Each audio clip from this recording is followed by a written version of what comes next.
But the umpires are on their way. The sun's shining. I must say the forecast actually does look a bit better now, and it's certainly much brighter over there to the west, which is where the rain has been coming from, which was rather blighted yesterday, and also that morning session. So let's hope, fingers crossed. Simon Mann, it looks as if you've got something important to announce. Well, you said about the forecast looking better. What have you seen? Well, I haven't seen anything. We're sitting here for the last 40 minutes. No, but I thought you'd seen something on your radar. No, I was told this morning, and I was listening to what Simon King said, and you obviously weren't. No, I was. He said heavy showers this afternoon. Oh, did he? Oh, yeah. Well, there you go then. Oh, right, OK.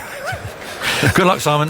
Get us away for the next 20 minutes. Well, it's dry at the moment, and looking away to the west, where the weather's been coming from, and indeed is coming from, because look at the flags on top of the pavilion. They are fluttering from west to east. It looks OK at the moment. One or two sort of darkish clouds over there, but it's fairly bright. So with reasonable confidence, I think we take our seats after lunch and hope for plenty more cricket. We had an hour and a half's cricket in that morning session, and India made good progress. They are on top at lunch. I think quietly it was a good morning for them. They lost the one wicket of Rishabh Pant, which was disappointing for their supporters, and perhaps England supporters as well, who come to be entertained by him. Well, he did briefly flicker. He made 25 off 20 balls. Then Jadeja, he's playing a really sort of hard-nosed innings, Ravi Jadeja. In a way, he not quite showing Rishabh Pant how to do it, but he has played with a great deal of discipline, the occasional flourish, and he's 27 not out at lunch, and KL Rahul is batting on. England dropped him yesterday, Dom Sibley, and he made 52, and India's lead is 8. Vic Marks, former England off-spinner, is alongside me. Yeah, haven't seen any spin. No, I thought we might get cursory one over from Joe Root just before lunch, but we didn't, and we're not going to see any spin now. I thought that last half an hour before lunch looked really ominous, actually, because the ball, even when it wasn't going for runs, just seemed to hit the middle of the bat, whether it was Jadeja or Rahul, who's shown great sort of restraint and concentration. He's been out there a long time, and by modern standards, 77 from 202 balls is quite a crawl, but it's an invaluable innings. And there's been a slightly disturbing gulf in this innings between the threat posed by Anderson and Robinson on the one hand, and Curran in that last spell, and even Stuart Broad on the other. It definitely felt like a slight release of pressure when Curran was bowling. Some singles on offer, they were able to knock him around. There wasn't a huge amount of threat. Not much swing. What was Broad today in terms of his figures today? He was 1 for 45 from 11 overs overnight. So a man for 13 from 5 overs. Yes. He was okay on target, and he thought, of course, he thought it's amazing how you can convince yourself of anything when you're desperate, but he got another review. Yeah. Well, there was a noise. But there was a noise, but apparently. it didn't come from the glove, No, seems. it didn't, or the bat. Here's Anderson bowling to Rahul. Rahul is forward, nudging a single into the offside to get play underway after lunch. The lead is 9. If India are greedy here, they say a minimum 100 lead on first innings. And if these two continue, of course, they've got every chance of getting that, and they might get it even if they don't continue that. Yeah. Well, we've seen how quickly the game can change in this match, but in that period, in the last 40 minutes before lunch, there was not much movement, either in the air or off the pitch. The new ball's still 15 overs away almost. And Jadeja, as you say, he looked very measured. Then suddenly he played the most glorious straight drive, just a little punch, really, little more than a push, and it just sped away. Yeah, England need wickets quickly. This is Anderson going into bowl to Jadeja, strikes him on the pads, going down the leg side, down towards fine leg. They're off, well, I assume is going to be a leg bye. Yeah, indeed. Signal now by umpire Kettleborough. So 193 for 5. The lead 10. Attacker, and then 3 not great batters to come after that in terms of their pedigree. Bumrah, Shami and Mohammad Siraj. But England have to get through first. India done well, and more so than KL Rahul, who faces Anderson, all swinging in, and Rahul clips it up towards mid-on. It's picked up by Broad. Rahul is doing the Sibley role for India, but in slightly different fashion. Because, touch more elegance. yes, able to score on the offside fluently. Well, he scores a huge number of runs square on the offside, which is why they've got a deep backward point. He kind of opens the face on the drive. Got 2 slips in the gully.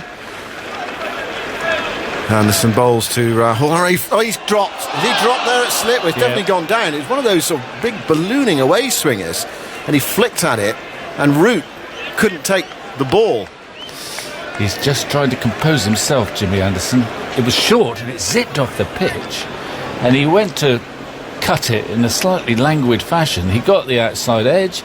It went quite quickly. It surprised Root for pace. It came at him at about head high, and he dropped it. Yeah, it's a big moment. I mean, it's twice he's been dropped now. We kept concentrating on Pant, didn't we? And it's Rahul who's posing the problems in a way now. Crowd, you can hear, trying to get behind Anderson. He bowls there, straight ball to Rahul, plays it away into the offside, and there's no run.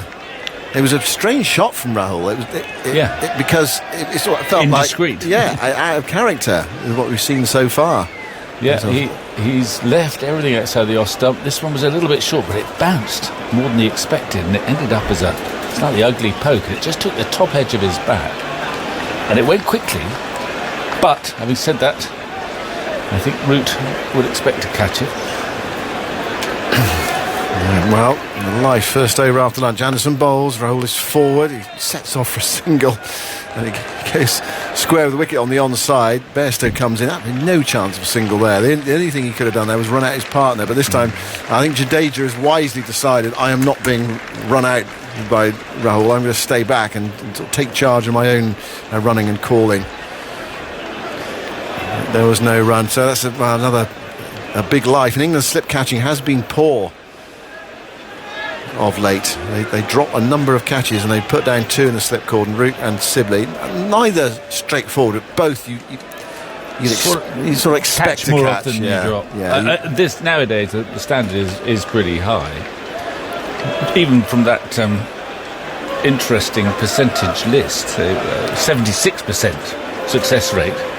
I'd have probably settled for that in my time as a slip fielder.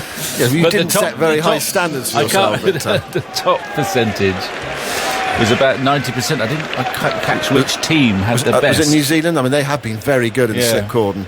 Yeah, I think that came up during the World Test Championship final. They have been the best catching team. Root himself has been outstanding over the last couple of years. But it's at least 2 he's dropped. So nowadays, the Cricketviz and Co, they got an individual count on fielders. Yes. So Root takes 78% of the chances coming his way.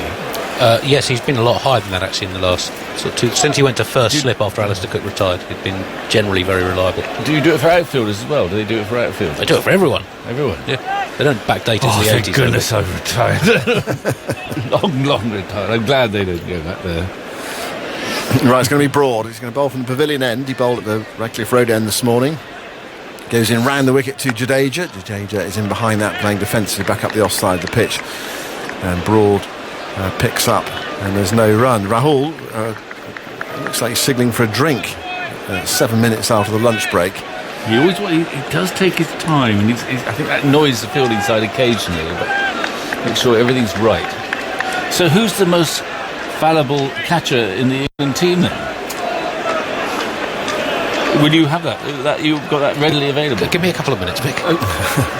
193 for 5. Here's Broad bowling to Jadeja, who flicks that away through forward square leg. He might get 4 here. It's going out over the practice pitches, out towards the boundary, and the ball has got enough on it to win.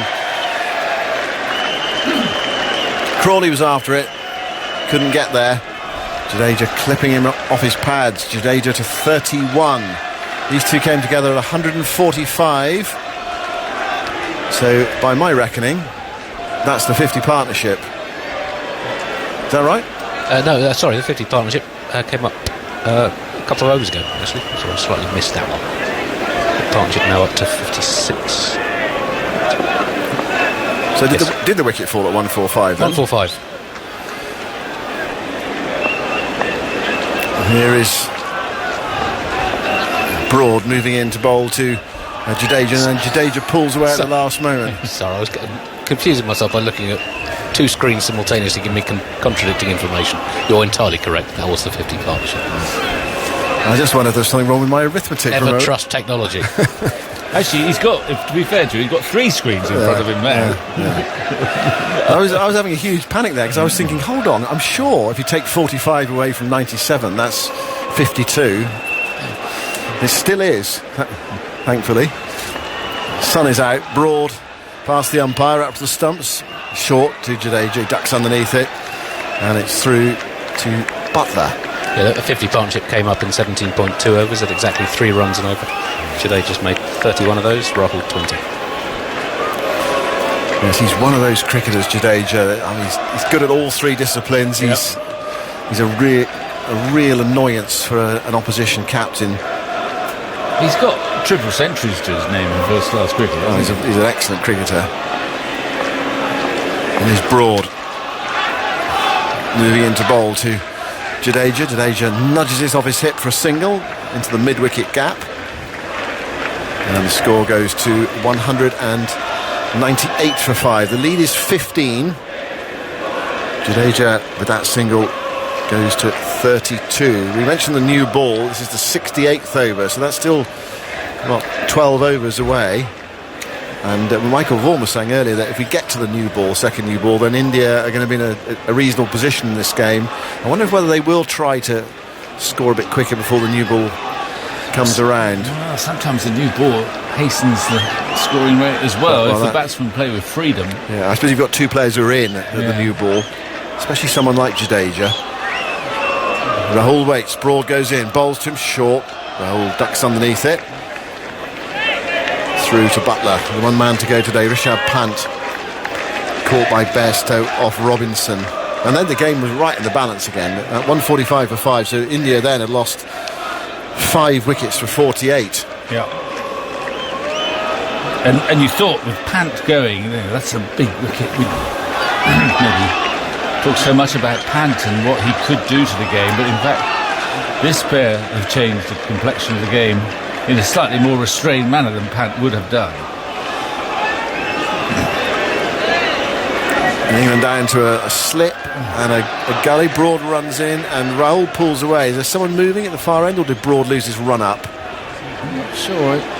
I think it was Broad that time. Yeah, it was very blustery out there. It's noticeable actually, just for a moment, the wind had changed direction. I was looking at the flags on top of the flagpoles at the pavilion end. They suddenly went the other way. A swirling wind, buffeting the flags, buffeting the shirts of the players out there and knocking Broad off balance.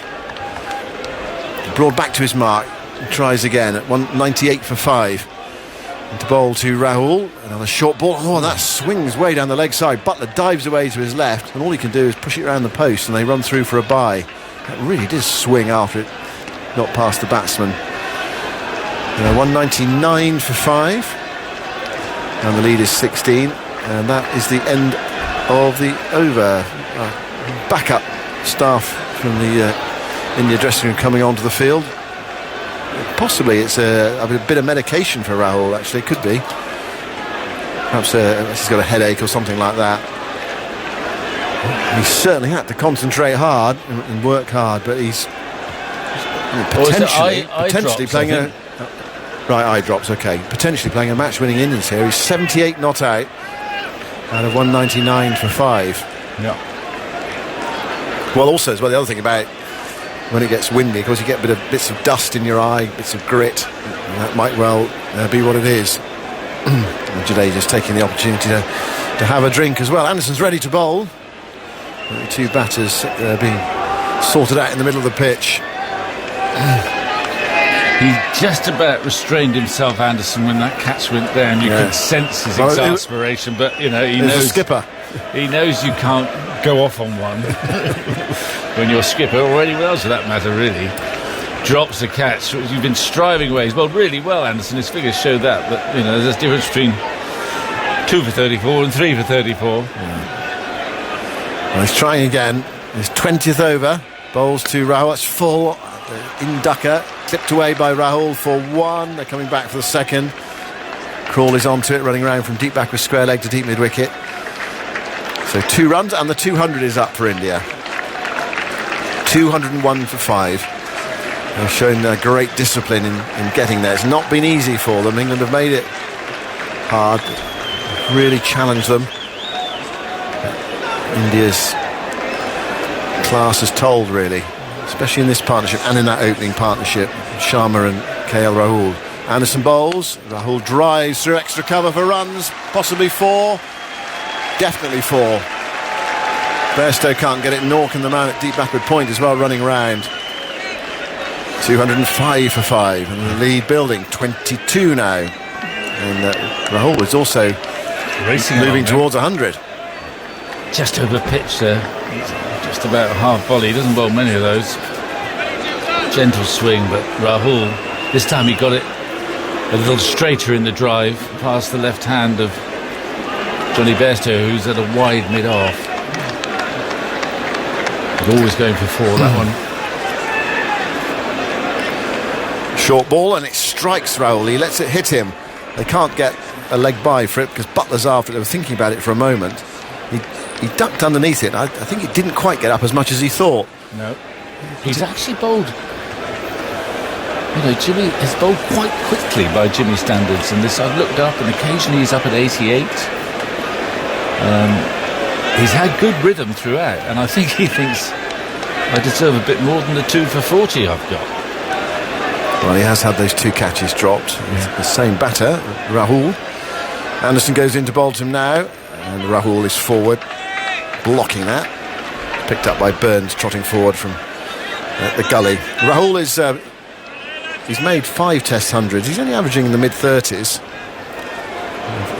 And if you play quite a lot at home, and you've played 36 Test matches, in Indian play, you perhaps expect them to have a few more on their average than that. Pitches tend to be a bit flatter in India, a bit more batter friendly. 205 for 5, just depends on this split actually. Here is Anderson bowling. Oh, he's caught behind. Oh, England think they've got him. Yes, up goes the finger. Rahul walks away and he knows he's out. He's not going to review it.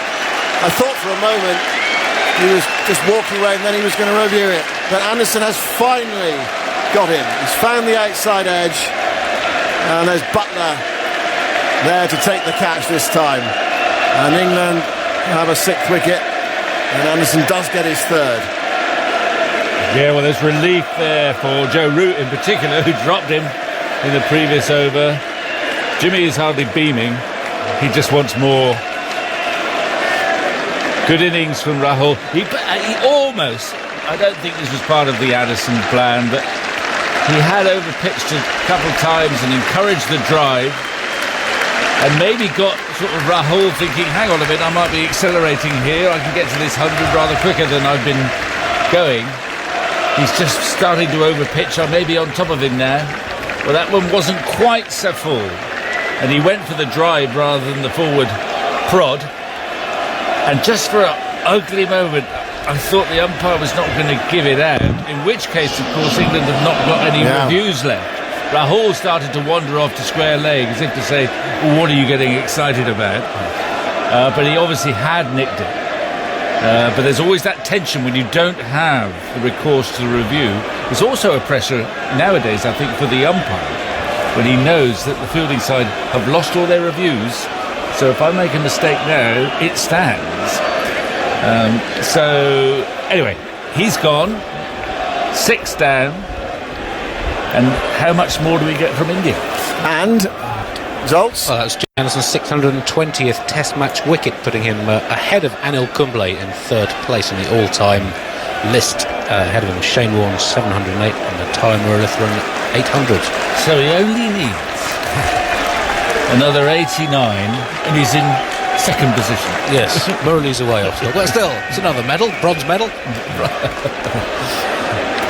And he's, 180 behind Murali. Yeah. Right. I don't think he'll get. No, I don't think he'll get that many. Not even Jimmy. Right. Slip cordon strengthened. He's got 3 slips. That felt like a wicket just in time for England. Yeah. 205 for 6. Shardul Thakur is taking strike in his 3rd Test match. And Anderson goes in to bowl to him, and he plays solidly forward out towards extra cover, and there is no run. That's the end of a successful over for Anderson. I mean, that really would just about have done it if he'd not been given that out with no reviews left.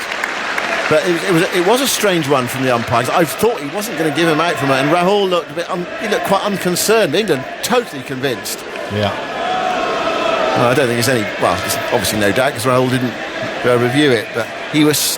You could, and why not as well? You could sense his total frustration with himself for playing the shot, and his frustration at being dismissed in that way after so much discipline.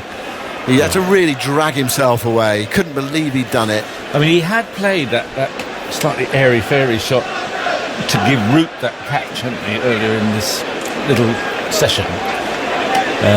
But nonetheless, it was a fine innings, actually. If you look in the context of this match and how most of the batsmen have struggled out there, he's the top scorer in the match. Still could be a match-winning innings, we don't know yet, but he was angry with himself. Here's Jadeja on strike, Broad down the leg side.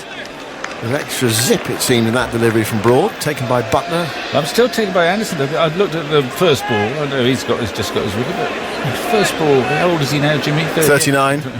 87 miles an hour, the first one. I've seen him up at 88. You don't think of Jimmy Anderson bowling at nearly 90 miles an hour, but if we're trusting the radar officer, that's where he is. Well, he says he's as fit as he's ever been. Some tests prove that.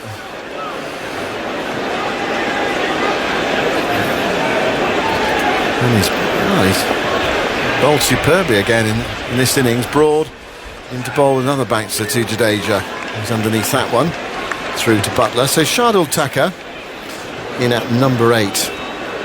I remember watching him bat in the IPL final 2019.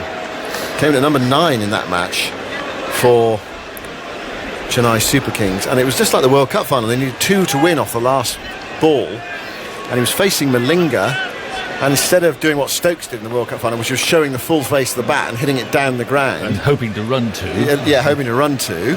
Here's Broad going into bowl to Jadeja. Jadeja defends into the onside, picked up by Broad, and there's no run. Against Malinga, he played across the line, tried to flick it away, missed it, and was LBW, and his team lost by 1 run. You also have that at least give yourself... get bat on ball. At least get bat on ball, get a run, and then take it from there. It would have been a super over. So he was in at number 9 there for the Chennai Super Kings. Jadeja was in ahead of him. But he's scored runs already in his big Test career. Yeah. Against Australia, I presume. Indeed. Here is Broad bowling, and that's a away swinger, in and then out to the left hand, in with the angle, swinging away from Jadeja, but he doesn't play at it. He's lined that one up nicely. Thakur has got a higher score of 67. So he's got 3 innings, 1 not out, 73 runs. So no mark, clearly.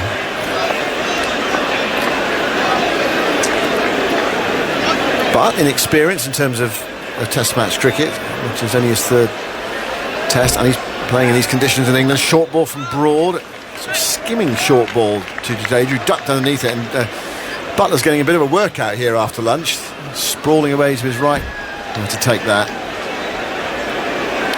Thacker's 67 against Australia was in a high-pressure situation in the deciding Test in January of this year. Australia made 369. He came in at 186 for 6 and had a big partnership with Washington Sundar, made 67. In first-class cricket, the average is 16 and a half over the course of his career. Broad sets off again. Last ball of the over to bowl to Jadeja. Jadeja plays defensively forward, shuffling defensive shot towards cover, so it means Anderson will get the chance to bowl at Thakur at the start of the next over. 205 for 6, Jadeja 32, Thakur yet to score. More from you, Andy and Victor, and then it'll be Daniel. KL Rahul's final figures: 84 from 214 balls, 12-4, so 52 of his 84 runs in 4s. It was innings with various phases: 12 from his first 79, then accelerated towards his half-century, 40 from 49, slowed down a bit towards the end of play yesterday. Today, sort of mixed defence with some fluent attack, 27 off 63 balls today. A fine innings, having not scored a half-century since his last Test in England in 2018, and he'd played 7 matches since then. Well, he might play the next one now. In fact, I'm sure he will. Felt there, not over there. Stuart Broad, he's just working hard for his mate, really. He was just going to try and bowl a maid and then keep Jadeja off strike as Anderson comes in. He does, and Tucker leaves this alone outside the off stump. For the keeper, there's no run. England desperate to get another wicket to expose that tail, that rather fragile-looking tail of Shami, Bumrah and Siraj. I had a bit of a senior moment. You're a bit young for that, but I go on. know. That's why I'm somewhat worried. I wanted to share it with somebody slightly older than me, so that you might be able to give me some comfort. I don't expect so.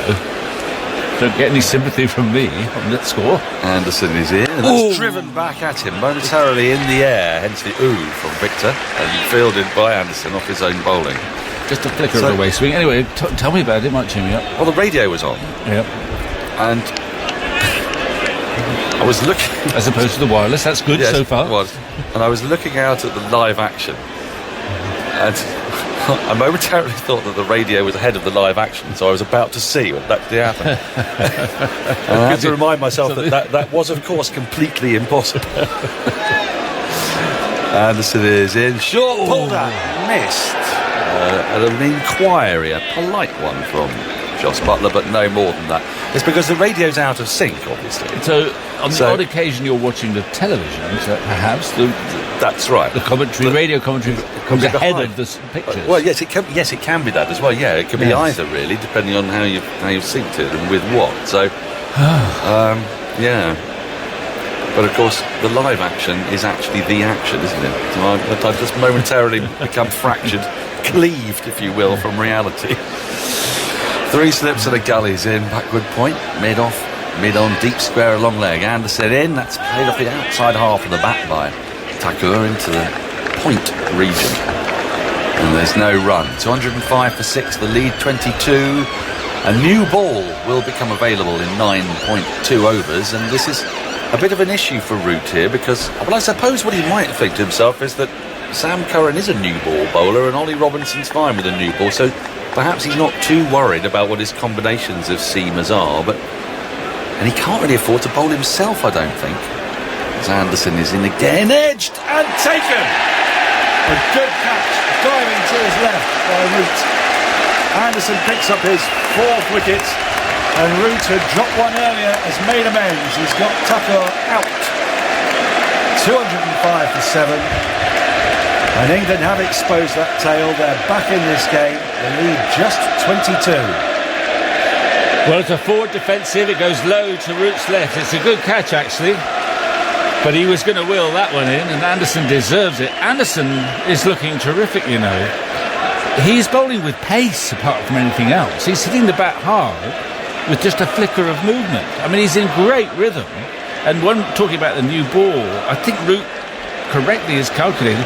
I haven't got time to sort of try and fill in for 12 overs. The game could be not gone, but a bit more distant if I do that. So I've got to keep going for wickets and bowling Anderson, who would be his obvious person to take any new ball. But Anderson is in terrific rhythm, as I say. And what's striking me, and it's unusual for us to note this for someone who's 39 and throughout his career has not necessarily bowled that quickly, but he's bowling sharply at late 80s with just a glimmer of movement. He's in great rhythm.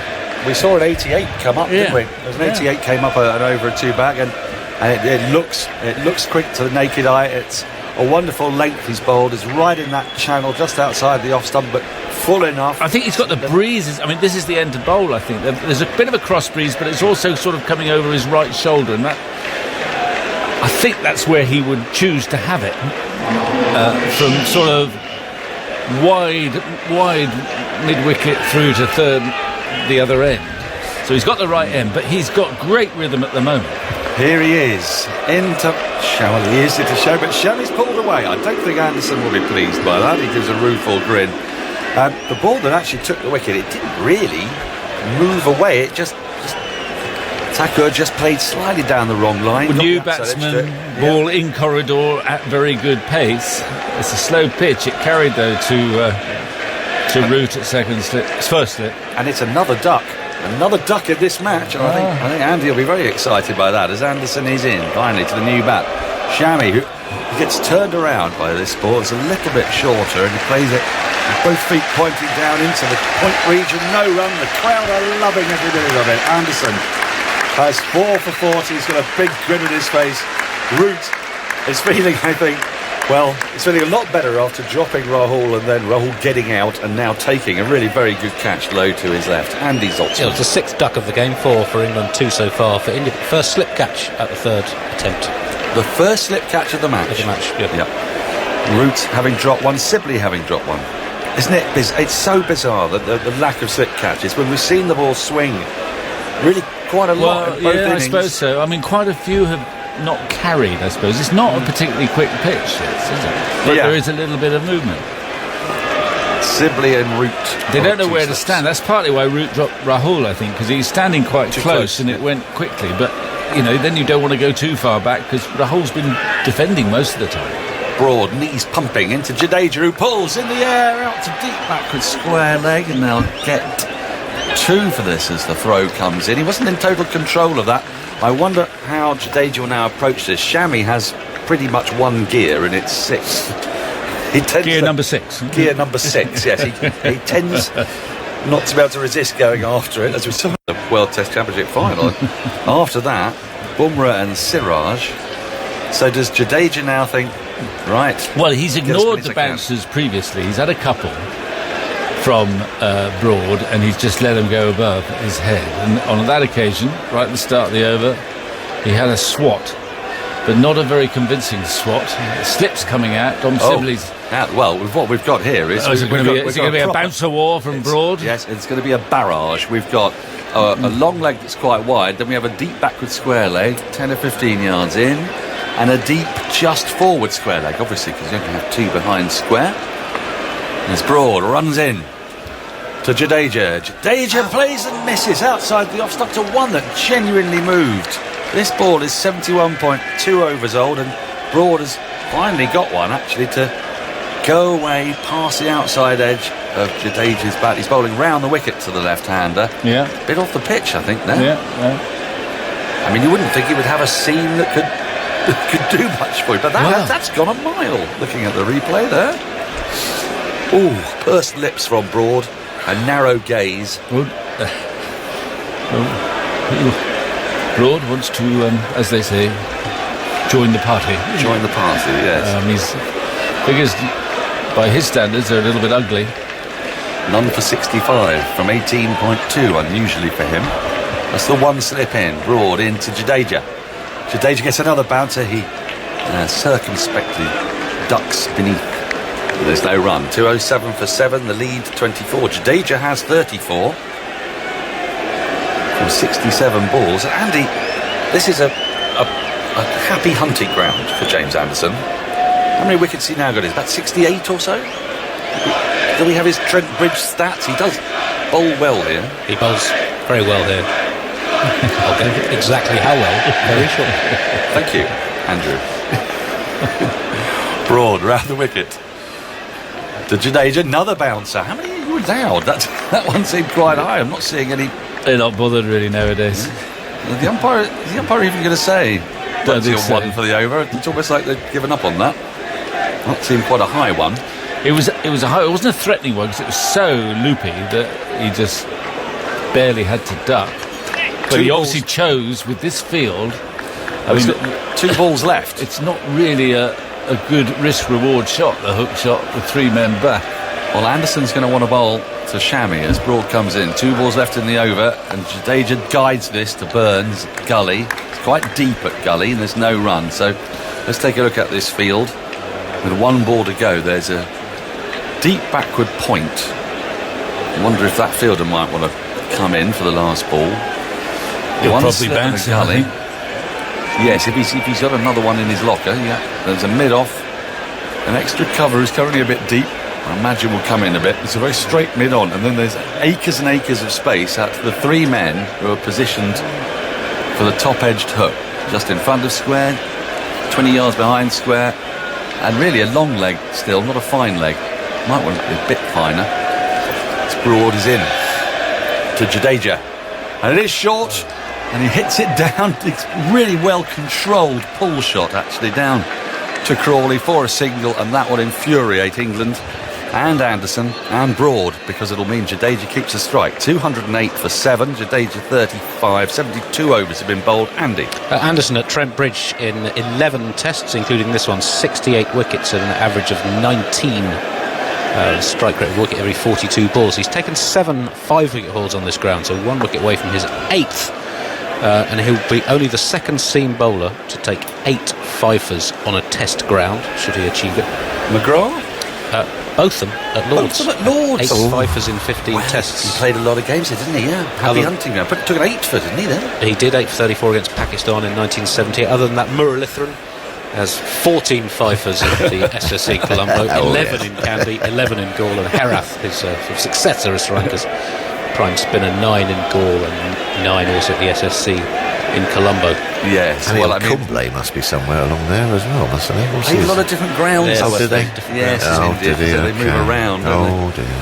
Anderson into the left-handed Jadeja, who guides this to backward point, but a good diving stop prevents a run from Crawley. 208 for 7. Also, Anderson is a few days older than Richard Hadley was when he took his final Test fifer. And should he get 1 more wicket, he will be the oldest seamer to take a Test match 5-wicket haul since Geoffrey Chubb of Chubby. South Africa in 1951. Geoffrey Chubby Chubb. Yes, I wonder what his nickname would be. I wonder. Could have been anything. Well, in South Africa it really could, couldn't it? Yeah. Anderson in. That's riding the bounce is Jadeja, and he refuses the single because Crawley has now gone out to deep backward point. It was almost like they'd forgotten of the first ball, and he was in saving the one. Well, hang on a minute, I'm not supposed to be there. So they've sent him out to the boundary, and Jadeja has picked him out along the ground, but he's not taken the run. So the intent is signalled here.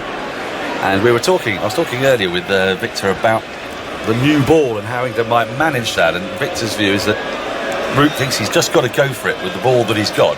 He can't afford to let the game drift for 7 overs. Seems right. Yeah. No, definitely. But if India only go at 1 and over, as that's edged in the air, past gully, diving gully.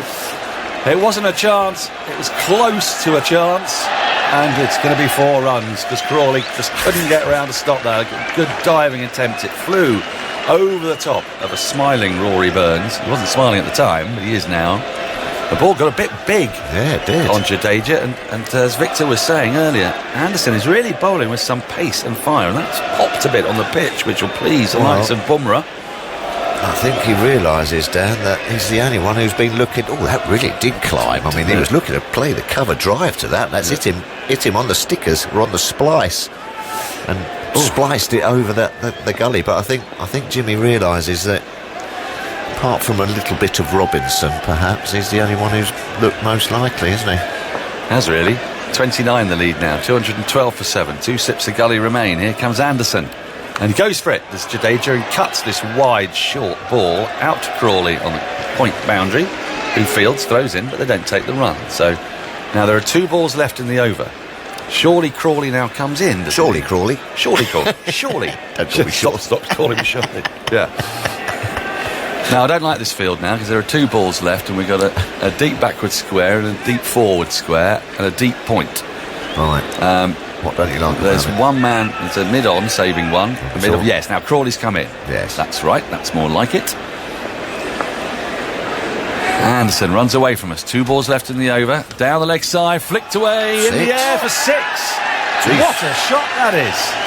On the pads, the nearest flick of the wrists, and it has flown over long leg's head for 6, and a man in the crowd very nonchalantly waves an Indian flag as well he might. And Jadeja moves to 45, 218 for 7. Yeah, first bad ball we've seen. Really, Jimmy Barr, he's bowled magnificent for England. That one, I don't quite know what he was doing, but it was just a lovely pick-up length and going down leg side, and he caught up with it to Jadeja and stuck it about 10 rows back.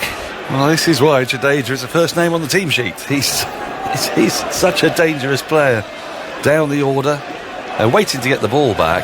I think what's happened is it's gone in the gap between 2 stands and then just rolled away, and a load of people. Right, the ball's. Oh, I say, a whole box of balls is coming out. It's coming out. Who does he look like? He's sort of He looks like a large MI5. cartoon bear. MI5 or something. There's a bit of that. There are some shades on. Yeah, Andy. Looks slightly like he's coming out to euthanize an alien. Yeah, it does. That's what Euthanize an alien. Yeah. I've not seen people do that. You've been watching the wrong stuff. I have. Men in Black, that sort of thing. So Yeah. they've got to change the ball because they've lost the ball. Yeah. It must have sailed out of the ground. He did pick it up, and the wind's with him, wasn't it? That wind Yes. is which is good because it keeps pushing these showers across. And, Yeah. and I think the wind might have got hold of that, and that's gone quite a long way. Now then, this is a different ball. Oh, Will it be as warm as the previous ball? I know you might be thinking, what on earth am I talking about? But No, we do like warm balls, don't we? Out there, makes them swing a bit. yes, absolutely, absolutely. We talk a lot about that. No, we do. When the old coach used to get them out of the bag, it's been in the back of the car Yeah. in December at Finchley. Yes. They were just like rocks. They Freezing did- blocks They did of nothing. leathery ice. Yeah. Yes. Here is Anderson, last ball of the over. Jadeja flings his bat at this and misses. It goes straight through to Butler. There's no run. So we got our answer there. Jadeja wasn't going to look for the single. He was going to look for another 6. So that's his intent. And I think Shami now has potentially an over to face. Not sure that he's one for particularly defensive technique. I think we might see him flinging the bat as well. Yeah, no, he likes Andy. to get on with it. Well, he's not got a terrible record over his career as a tail end. Averages 11. Very fast strike rate, 78 per 100 balls. I like that. Yeah. Prodigious 6-hitter, but in recent years he had averaged 14 in his first 30 tests up to the start of the England series in 2018, but since then averaging just 6 in Test cricket. So it's not England has a monopoly on tail-enders getting significantly worse at batting. No, it's nice to see. Or just starting. Significantly worse. 218 for 7, the lead 35. The game is nicely poised. India are definitely ahead, but if England can wrap up this innings, then we could be in for a tight one. I think get that lead below 50. You just see the replay of If you'd have Jadeja. hit that, I tell you, it was coming over it. It was coming over us, yeah. It was. Even over that, over us. Broad starts a new over. His first ball to Shami. Shami guides this into the gap. It's running away back to deep point. It's making it all the way to the boundary, is it? No. Good diving stop. And the worst of all worlds for England. They've come back for 3, which will bring Jadeja back on strike. You couldn't really have asked for a worse result to the first ball of the over if you're Stuart Broad, whose day it currently really isn't. 221 for 7. Shami off the mark off his second ball. He's looked a bit off the pace, Stuart. We keep on seeing the replay. Absolutely. It's marvellous. It's absolutely marvellous. We've all played it. And he almost spins around. No, Andy Zoltzman says he'd never played that shot. Never played that. Surely when your teammates are shouting, "Get on with it, Zoltzman," you must have cracked once or twice.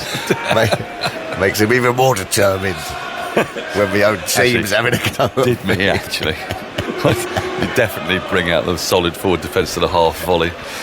Broad end to the left-handed Jadeja, a bouncer through to the keeper. That is the one above the shoulder height, and it has been signalled. So Broad doesn't have a lot of margin now in the rest of the over. With 4 balls to go. What have you spotted? Oh, Andy's on his feet. What have you spotted? Yeah, well, there's still 3 men there. Yes, there's still 3 men. Deep forward square leg, and 2 long legs, really. They're quite close together. 2 long legs. See Andy on his feet. You don't normally, I no. haven't seen it. It's a very sedentary fellow, normally. Never seen the bottoms of his trousers before. Broad in. Jadeja works this away down to fine leg. The finer of the fine legs. And there's no run. He's not going to take the run. Robinson completes the fielding. The 3rd ball of the over. I think it'll be the same again for the 4th. Do you want to shut that window a little bit? It's just a bit... It's a trifle plus. blustery. Could you? Crikey, Dad. There you go. That's fine. Yes, but, I have weak wrists. No good at playing that. The reverse sweep. No way. No, my teeth wouldn't allow it. Broad into Jadeja from around the wicket, and he just guides this at the gully region where Rory Burns makes a stop. Off stop, parries it to root, no run. 2 balls left in the over. Jadeja on 45 now. They're keeping the 3 men out deep on the leg side for the 5th ball of the over. I wonder if Subtle bluff. any of them are going to come in. Do you reckon it's going to be a bluff, or do you reckon he's going to actually go high bouncer? He's bowled 1 over shoulder height already. He doesn't want to get it down the leg side, because Jadeja will catch up with it and bop it into that road. Here comes Broad.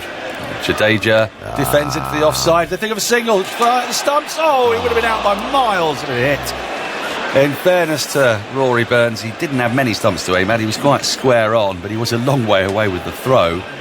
And that's the second time England have had a great run-out opportunity they haven't taken. They've also dropped a couple of catches. That third time, sorry, says Andy.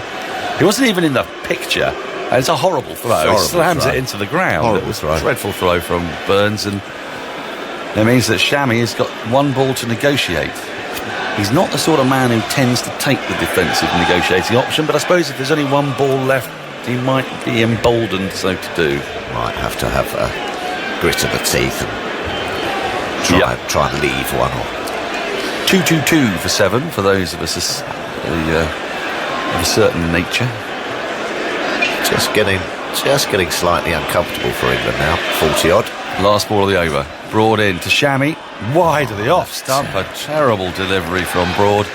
Didn't threaten anybody or anything. It means that Jadeja will keep strike at the start of the next over. He has 46. India 2-2-2 for 7. They lead by 39. More thoughts from Phil Tufnell. And then it will be Jonathan Agnew. Yeah, a lead of 39.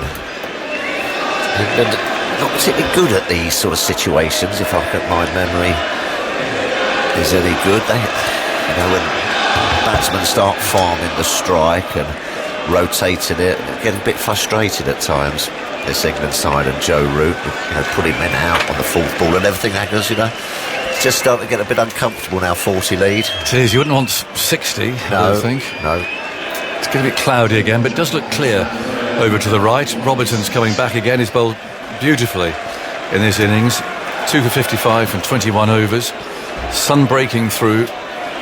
Try and get Jadeja out. He's just such a player. It's a brilliant all-rounder. He's got such a big character as well, isn't he? Really digs deep. Proper player. 46 not out. He's on strike. Double Nelson. 2-2-2 for 7. As Robinson moves in, bowls to him. A bit width there. He cuts it away down towards deep backward point. It's gone for 4. It's a short boundary. And although Crawley was out there, he couldn't stop it. And Jadeja reaches another half-century. He does that Zorro-like wave of the bat. His 16th Test 50. And his teammates are out there, including the captain, on the balcony, giving him a very cheerful and well-deserved ovation. 50 not out from 81 balls. The width there for Robinson. You can't give that to him. And it's so short down there. Really clever knock. Stuck in when Raoul was there, didn't he? Watched beautifully, left on line and length, and then has just gone through the gears as the tails come in.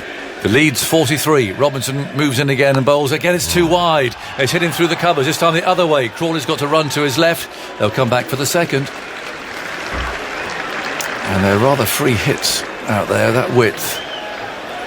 Lean back, swing of the bat. 2:28 for 7. Lead 45. I don't know how he does that Zorro with the bat, do you? I mean, it's obviously well rehearsed. I reckon I could do that. Yeah. Swings it round and round, doesn't it? Goes behind him. Flexible wrists, strong wrists. Robinson moves in, bowls to Jadeja. That's a good delivery. Coming back at him and cramps him for room. And all he can do is chop the ball down to Sibley. At slip. Joss Butler's going through some loosening up exercises there behind the stumps. Vital times. These England have kept in it. They have dropped those couple of catches. Yeah, they've just about kept in it, haven't they? But another 20. And imagine the sort of starts that England have had recently. 3 down. Yeah, exactly. Probably. Let's hope not. Robinson past the umpire, bowls outside the off. He's heaved that for 4. Nothing subtle about that, just a brutal slog over mid-on. This is dangerous for England because he's got a licence, Jadeja, and he's a fabulous one-day white ball cricketer as well. So this could get a little bit lively for England. They need a formulate a plan that sticks to the guns, because at the moment he's hit them about at will. He's got no jeopardy, Jadeja. And they've scattered too, so there's a deep square leg, a deep point, but mid-on and mid-off are up. This field, you pitch it up to this field, you're off. You're in trouble. But you don't really want to bowl short him either. I mean, I'd rather see him bowl at a fuller length, wouldn't you, with perhaps a man back or something. In goes Robinson again, he bowls, and a huge swipe and a miss this time. And that would have gone to Mansfield. He's nearly put his back out there. Wow. A huge slog. It would certainly have cleared the stand. Over at deep mid-wicket. Furious swipe. Just took himself off his feet. But no contact made. 2:32 for 7. The lead is 49. Still they chant in the stands. Certainly see some Indians chanting too over to our right-hand side there. And now there's a switch in the attack. He's going to come round the wicket. That might just go into his arc though. Slip comes out. Sibley's on the move and he's coming out from slip and coming to mid-wicket. I must say, I think it's probably a sensible move. I can't see him just nicking one to second slip at the moment. No, I can't see him actually though hitting one to mid-wicket. Well, it feels like a skyer, if anything. Robinson again bowls to him and he's gone for a mighty blow. It's gone straight in the air. Broad's backtracking and takes the catch. Well, that was an eventful over. And Jadeja's out for 56. He miscued it, going for that big hit down the ground. Terrific innings, lots of fun, some wonderful shots. He's just mistimed this, and he was up there a long time, and Broad backpedaled there and took the catch comfortably enough. And it's another one for Robinson, who just puts his finger up to his lips there as if to say shush. Not sure who's telling to shush. Well, Aggers, you called that absolutely spot on. The big sky up, and there it was. Went miles up in the air. Got it on the upward bounce, but he's quite difficult to hit like that, Robinson, because he does get that bounce. He's a tall bloke. But he sort of hit it, sort of on the, but middled it on the way up. And a good sort of scrambling catch by Stuart Broad. But a very good innings, very good cricketer. But you'd like to think now that England really have got to get these two quickly. How's that lead looking? 49. Go on, Andy. Jadeja's final figures: 56 from 86 balls, 35 from his first 72, and 21 from his last 14. He had a 6 and 8 fours, his 17th 50-plus score in total, one of which he's turned into a century. And in his last 25 tests, he's now made 12 50-plus scores, including that 100, and averaged 52.7 with the bat, with a strike rate of 60 runs per 100 balls. Yeah, decent. Very good competitor. He knows his stuff. Jasprit Bumrah's batting credentials, Andy. None. I thought they weren't. I was surprised to see him at number 10. It suggests that number 11 has got absolutely zero. Who's number 11 then? Oh, Siraj. Yeah. Siraj. Wow. Promotion for Bumrah. Well, it is promotion. It's a bit surprised to see him. But they've got Sam Curran coming on from the pavilion end. Well, I think we will see Shami have a dart now. Well, I thought so. So the lead 49, there's 2 wickets left. The light isn't great, but the floodlights are off at the moment as the blonde-haired Curran comes in and bowls outside the off stump, and Shami plays it off the back foot to cover, and there is no run. The slowest of the seamers. I think if you're it has got a good bouncer though. You can dart one through. But I think if you're number 10 or 11, you just get the feeling that during that partnership they just lined him up a little bit, didn't they? Just were able to leave him a bit. When the batsmen are going after Sam Curran, that's when he's at his best. Here he comes now and bowls, and again Shami can move easily into line and play it towards mid-off, where Bairstow trots across to pick up. Well, there'll be some pressure on England's openers. There always is. There always seems to be. But I mean, there really is now, isn't there there? is. You know, first Test match. They'll be facing a deficit of 50 or thereabouts, maybe more. And still with enough in the pitch to interest the quicker bowlers. I love the Jack Russell fancy dresser, by the way. Now this has got hit high into the leg side. Chance of the fielders, 2 fielders coming round, and neither of them can get there. It just plops between them. Anderson running round from mid-on. Couldn't quite get there. And neither could Lawrence at deep square leg. It absolutely landed in the perfect place. So the lead goes beyond 50. Yeah, there's going to be a lot of pressure on them, and I think they're probably just about starting to think about it now. Yes. Well, Sibley is moving out to mid-wicket to have a think about it. So again, they think that Shami's going to play a few shots, and again, he might as well, because say if Bumrah's 10, it really doesn't say much for our old friend Siraj. Curran's coming round the wicket. Up he comes, bustling in and bowls. There's a swipe. That's gone high again. Broads after this. So too is Anderson. They might collide. Anderson takes the catch. He's dropped it. He's dropped it. He had it in his hands and he dropped it. He had to make a bit of ground from mid-on to virtually straight behind the bowler, but he had it. That's another chance, and Shami took a couple. You don't see Jimmy Anderson drop too many. Fabulous pair of hands, great outfielder. Had to make a lot of ground. Oh, nearly clutched it to his chest and then it hit a knee. Yeah. Oh, and then it's always really painstaking. Missed that. It's really bobbled around in the midriff and knees and everything. Curran again, another swipe. Oh, that sounded huge. Just see, Anderson's after this one. Back he goes, and he can't get that. It plops to safety again. It sounded really good in the headphones, but in fact it didn't go to the boundary. There's a lovely, clean sound there. As Shami's enjoying himself here. I think I might have Jimmy Anderson just back a little bit. That's it, a bit further back. I think Jimmy up to the more be 3/4 on the mid-on. Well, by the sound of that, I thought it was going to be 6. It didn't quite happen. 238 for 8. The lead 55. Curran again bustles in, bowls a slower ball, well bowled, which completely bamboozled Mohammad Shami, who played 4 shots at that before the ball had gone past the bat. But high entertainment. Wow. Now, how's Jasprit Bumrah going to get on? But it's a beautiful slow ball, that. I mean, it's terrific delivery, isn't it? Just undercutting the fingers, the wrists under the ball. Perfect deception. Perhaps just a bit too short. Yep. Otherwise that would just clink the middle bail off.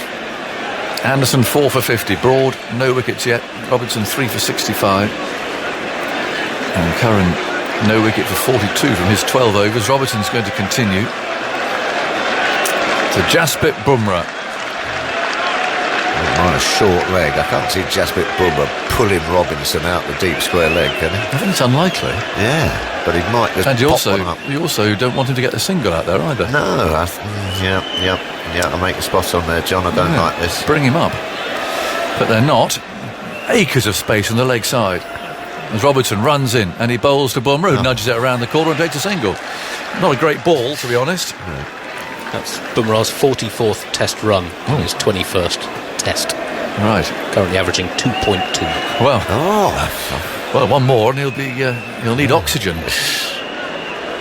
Right. That wasn't a good ball. It was just poor cricket all round there with all that space. Broad is in the hot seat. Yeah, they've got Shami back on strike. Sibley's coming out to mid-wicket. Lawrence in the covers. So there is still a slip in a gully. Let's see if Shami continues on his merry way. He's got a short boundary on the leg side. Robinson runs in bowls. Trims very full. He tries to chip it away. Wants a single. There's a mix-up here. Bumrah set off the throw. Misses. Almost hits Bumrah. At some speed. Sibley missed it. And Curran fields in the deep. Billy Smart circus. Going everywhere. That was just chipped a bit off. They never did take a run in the end, did they? No, they didn't. That ball travelled all around the ground and no one took a single. It was comical. I mean, it nutmegged Bumrah. Yeah, that ball's done about 300 foot. They could have run 3 probably there. They haven't got anything. 239 for 8. The lead 56. Can't keep your eyes off this. In goes Robertson. Bowls to Shami. It's a bouncer down the leg side. He tries to hook it. Misses. And it's collected by Butler. Moving to his left behind the stumps. That's the one thing with Robinson. I mean, he's bowled wonderfully well and held that line. Just he's got a beautiful rhythm, but I think when he loses it a little bit, or perhaps when he gets tired, he can just push it leg side a bit, can't he? And he probably is getting a bit jaded now. He's Yeah. got a lot of overs here. Yeah, you've got to keep that sort of front arm up and strong core. Shami's on 9. Robinson moves in bowls to him. Is forward here, pushing away backward point. Misfield. A misfield from Bairstow, and that'll cost 2 runs. England have been poor in the field, Aggers. They've been poor, haven't they? Why he missed that? He's not on an old warm pitch end or anything like that, but he's looking at his fingertips. Yeah. Maybe just lifted his eyes, had a look up, see what the batsmen were doing. Catches dropped, run out, chances missed. Yeah. And it's a good barometer. It's a good barometer of how the confidence in the side, isn't it? Yeah, you definitely. know. So it's not boding well for the batting not to come. Shami's now on 11. Robinson bowls short to him, another attempted hook shot. All flies over his head. Sorry, 3 drop catches and make it 4 clear run-out chances missed. And a few misfields thrown in there just for good measure. Yeah, it's a team that's got other things on its mind, I reckon. Yeah, could have. 2:41 for 8. With 1 ball to go in this over. So they really need to keep Shami there, but they've still got the man out of deep square leg. This is going straight up. Robinson runs in, bowls to him, short once more. It's the bouncer, and he's not clearly an effective hooker. So that's collected by Buttler. It's the end of the over. Lots going on here. 2:41 for 8. The lead is 58. More from Tuffers, and then Isha will take us through the next 20 minutes. Well, that was a great bit of entertainment. 10 minutes, quarter of an hour. India really looking just to get quick runs and throw in the bat to get some sort of lead. It's a pretty decent one now, 62. They'll be thinking to themselves, if they can somehow squeak another 20 or 30, they will be in a fantastic position. But it's up to England to try and get these last 2 wickets. Isha. Hello. Hello. How are you? Very well. Phil, you good? That was entertaining. Yeah, well, it's been a bit of a frantic half an hour or so. We're talking about doing the hokey cokey earlier on. It's now, with the rain, now it's hokey cokey in the field. Yeah, it's going all over the place. Bumrah will be on strike for this from Sam Curran, bowling over the wicket. The left armour. It's got 2 slips in a gully in position. Ringfield on the offside. As he approaches now, Bumrah defends to the offside to extra cover, no run. Bumrah can play sensibly if he needs to, but he can also have a bit of a swish. I think he'll leave that to Shami. Yeah, I mean, Shami's just go, isn't he? You know what you're going to get from him. I like it. Yeah, I like the way he plays. If it's his day, you can probably get your quick 30 or 40 easy. That lead 58 for India as Curran has passed the stumps. Bumrah allows it to go past him, kind of shimmies backwards as he lets it go past the stumps to Buttler. It's just getting a bit awkward now, isn't it? Me and John were just saying that that England batting orders are starting to think about it now, under pressure, aren't they? Yeah, I mean, pressure. I think you're thinking anything past 50 in these conditions. It's a game that has moved very quickly if you take out all the rain breaks. Yeah. As Curran is at the top of his mark, shuffling forwards. Now past the umpire, Bumrah with a back foot dabbing at the ball, but down the pitch, no run. Clouds aren't moving as quickly as they were maybe an hour ago. Just settled down a bit. There is still a bit of a gale blowing. You see the Indian flag blowing quite strongly on the other side of the ground on the pavilion. Bit of blue sky dotted around to our right as Phil Tufnell has left us. In comes Sir Alistair Cook. There's change of angle for Curran. He's going to put a leg slip in position as well. He's coming round the wicket to Bumrah. Bowls Bumrah. Gently pushes forwards and guides the ball to extra cover. Welcome back, Alistair. Afternoon. I think now I'm not captain. Mohammad Shami is my favourite tail-ender batsman to watch. Who was the most annoying when you were captain? No, I really despised the in-batsman and the tail-ender. You know, and the guy who's really good is in, and you got the 4 balls where you got everyone out, and you know you're not really getting a wicket, and then you hear all the commentators saying, just keep everyone in. Bumrah leaves one outside the off-stump, back of a length delivery from Curran that he almost flirted at, but then it's an interesting motion as he managed to get the bat out of the way. And you hear the commentators, why they just got everyone on the boundary? Just it's such an easy shot for, I think, the modern player. I know Jadeja got out, caught mid off trying to clear it, but it is an easier shot now with the extra power just to boom it over the top places. You can't have everyone in. And then you bring the two men in, bring it in for the last two balls, and you're thinking, what's the bowler going to do?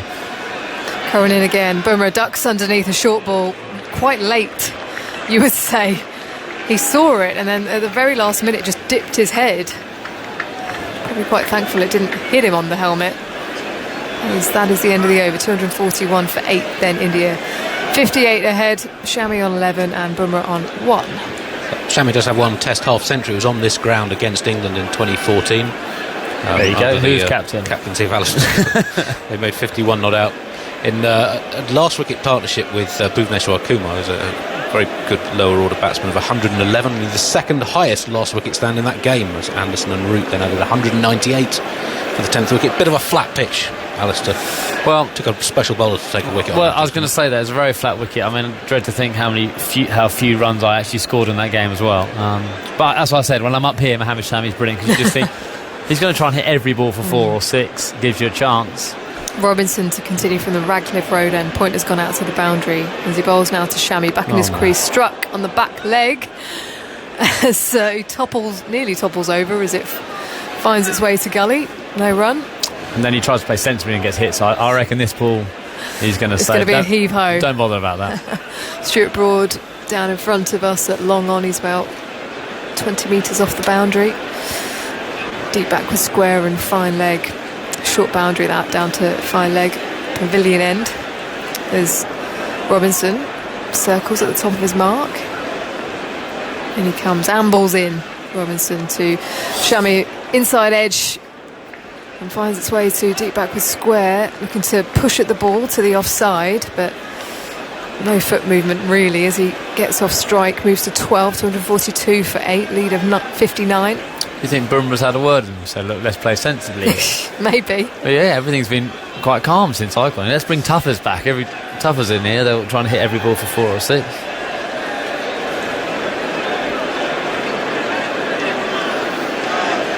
No wanting to impress you, Alistair. not by batting properly, not now. As Robinson has passed the stumps, nearly finds the outside edge of Bumrah as it goes through to Buttler, slightly fuller in length. Didn't need to play that at all. Shape away from him. See me, Bumrah standing right in front of the stumps here. Like he's almost on-off stump with a very, very low back lift. He hasn't quite set up yet, has he? Well, let's see when Ollie Robinson starts running in. His toes are on off stump, aren't they? He does look like a man who has no idea where his stumps are. Taps his bat down forward and beats the edge again. Again, just lunging forwards, that bat coming out in front and then pushing it back towards his pads as it goes through to Buttler. Who's batting at number 11? He's number 10. Siraj. Siraj, who's he can actually give it a whack. I think he can give it a whack as well. I was so surprised to see him walk. To be fair, I did see Bumrah score a 50 in a warm-up game in Australia recently. Wow. I have no idea. His defence was pretty good though, as Robinson is in again, this time down the leg side. Again, doesn't look like he can hit the ball. Very uncoordinated as he played. But then it's so strange. He looks so awkward here, and then when the ball in his hand is running it, I know it looks unbelievably awkward. His unusual action, how skillful. He sort of played that as if it was going to be an away swinger outside the off stump. It went miles down the leg side. So point has gone out to the boundary, square leg out to the boundary, one more ball left. Full and straight. Robinson bowls on the stumps, edges, past a diving Rory Burns at gully out to the third man boundary. Point rushing around to his left to collect the ball. They'll come back for 2.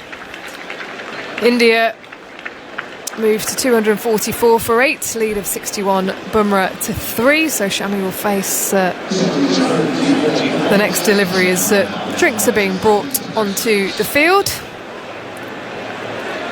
And one more over until that second new ball is available. Robinson with figures of 3 for 71 from his 24. Picked up a crucial wicket of Rishabh Pant in the morning session after 2 balls before finding his edge, and then the next ball was a short one, which he top edged for 6. That third delivery on a length, and he just popped it up. Rishabh Pant to Bairstow, who was positioned at a short extra. He was out for 25. That was a big breakthrough in the morning session for England. 5 for 145 was the score at that stage, but then a partnership between KL Rahul and Ravi Jadeja before KL Rahul, who had been dropped twice in his innings, finally caught behind a thin edge from Jimmy Anderson, out for 84. He played so well up until that point, apart from a bit of a loose one that found the edge and Joe Root dropped him on 78. But he was out for 84. And then a few quick wickets for England. Shardul Thakur out just a couple of overs later, and the score was on 205 for 7. Out-caught bowled Anderson, so that was his 4th of the game, 4 for 50 from 22 overs now for England's leading wicket taker.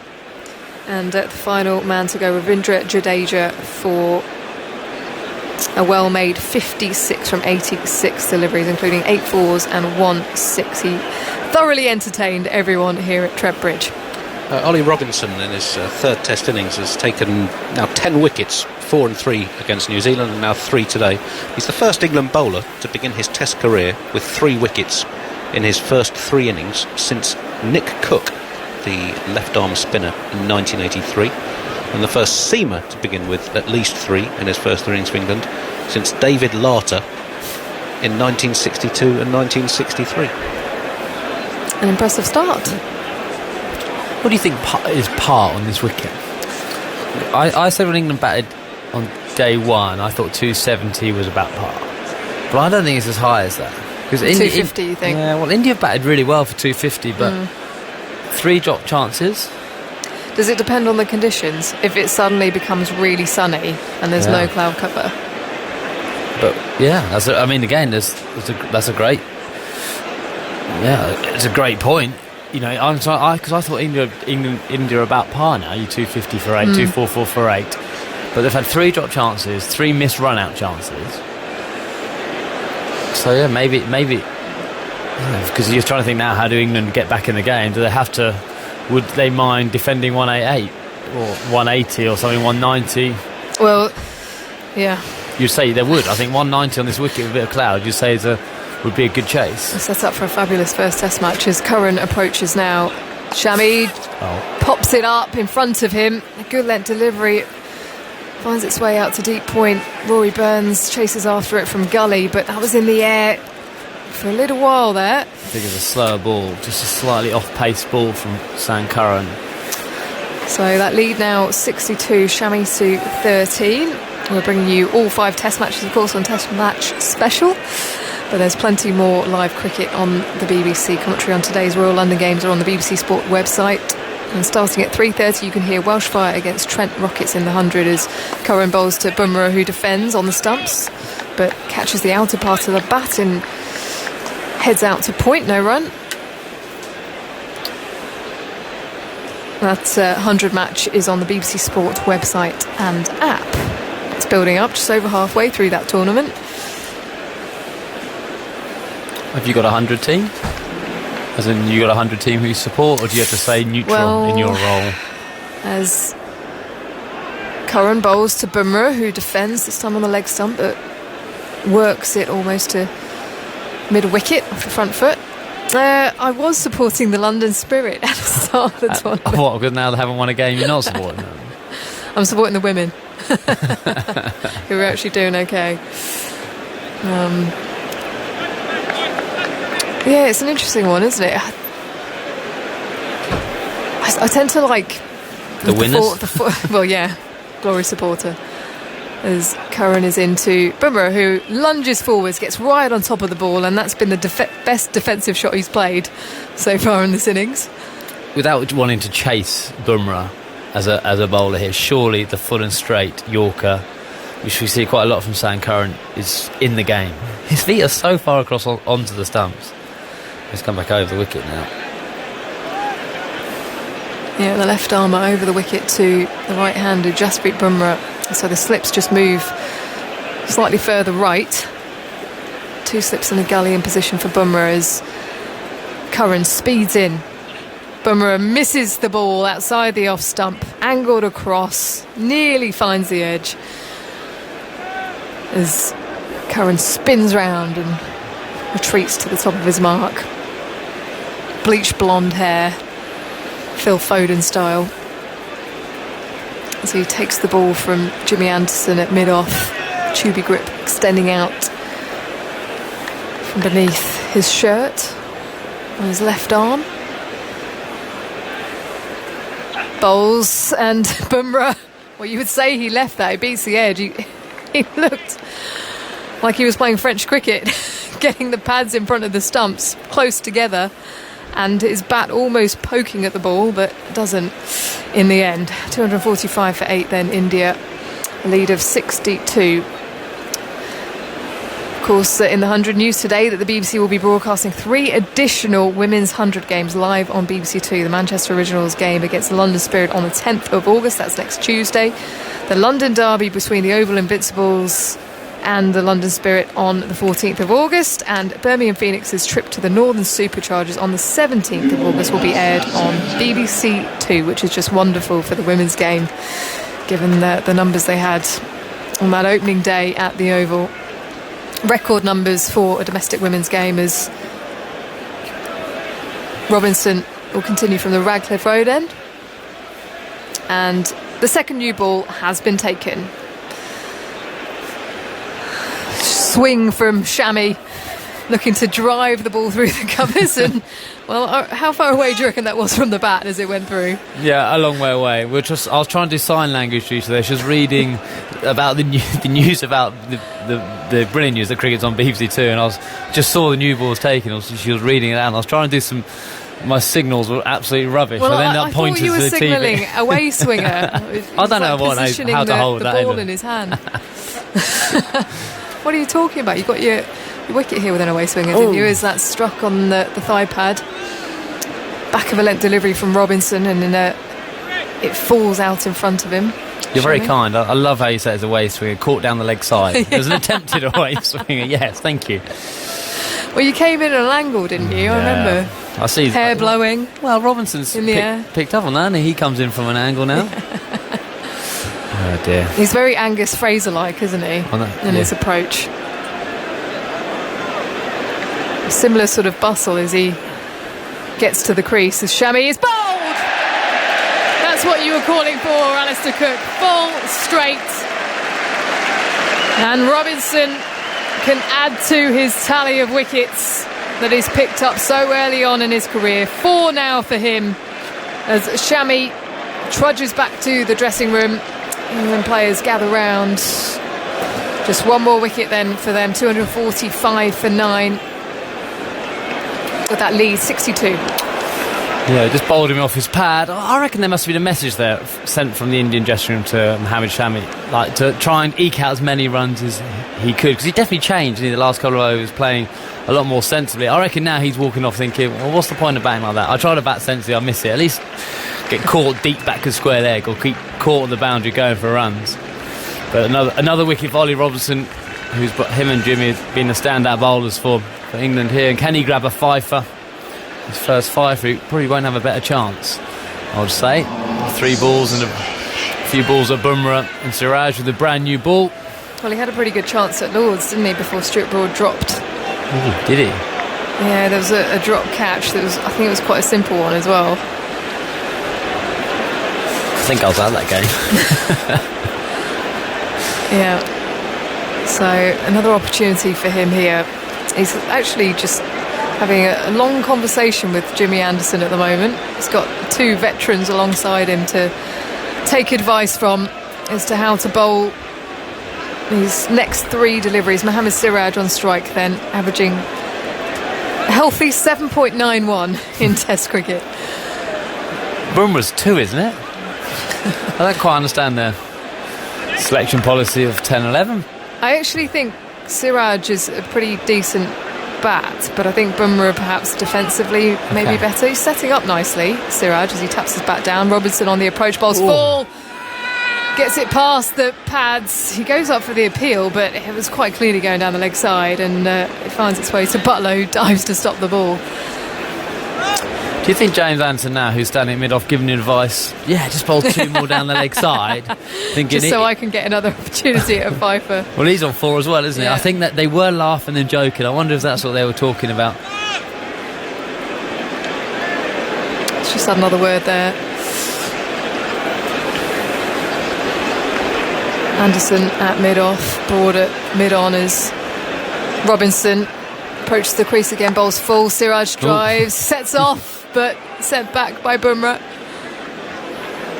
As Dan Lawrence speeds to the ball, there's a deep point and a deep backward square for Mohammad Siraj. That was the case of, I've hit one, there must be a run. Hit one vaguely out the middle of the bat, and it went straight to Dan Lawrence, extra cover, and I think Bumrah would have been run out by half a pitch.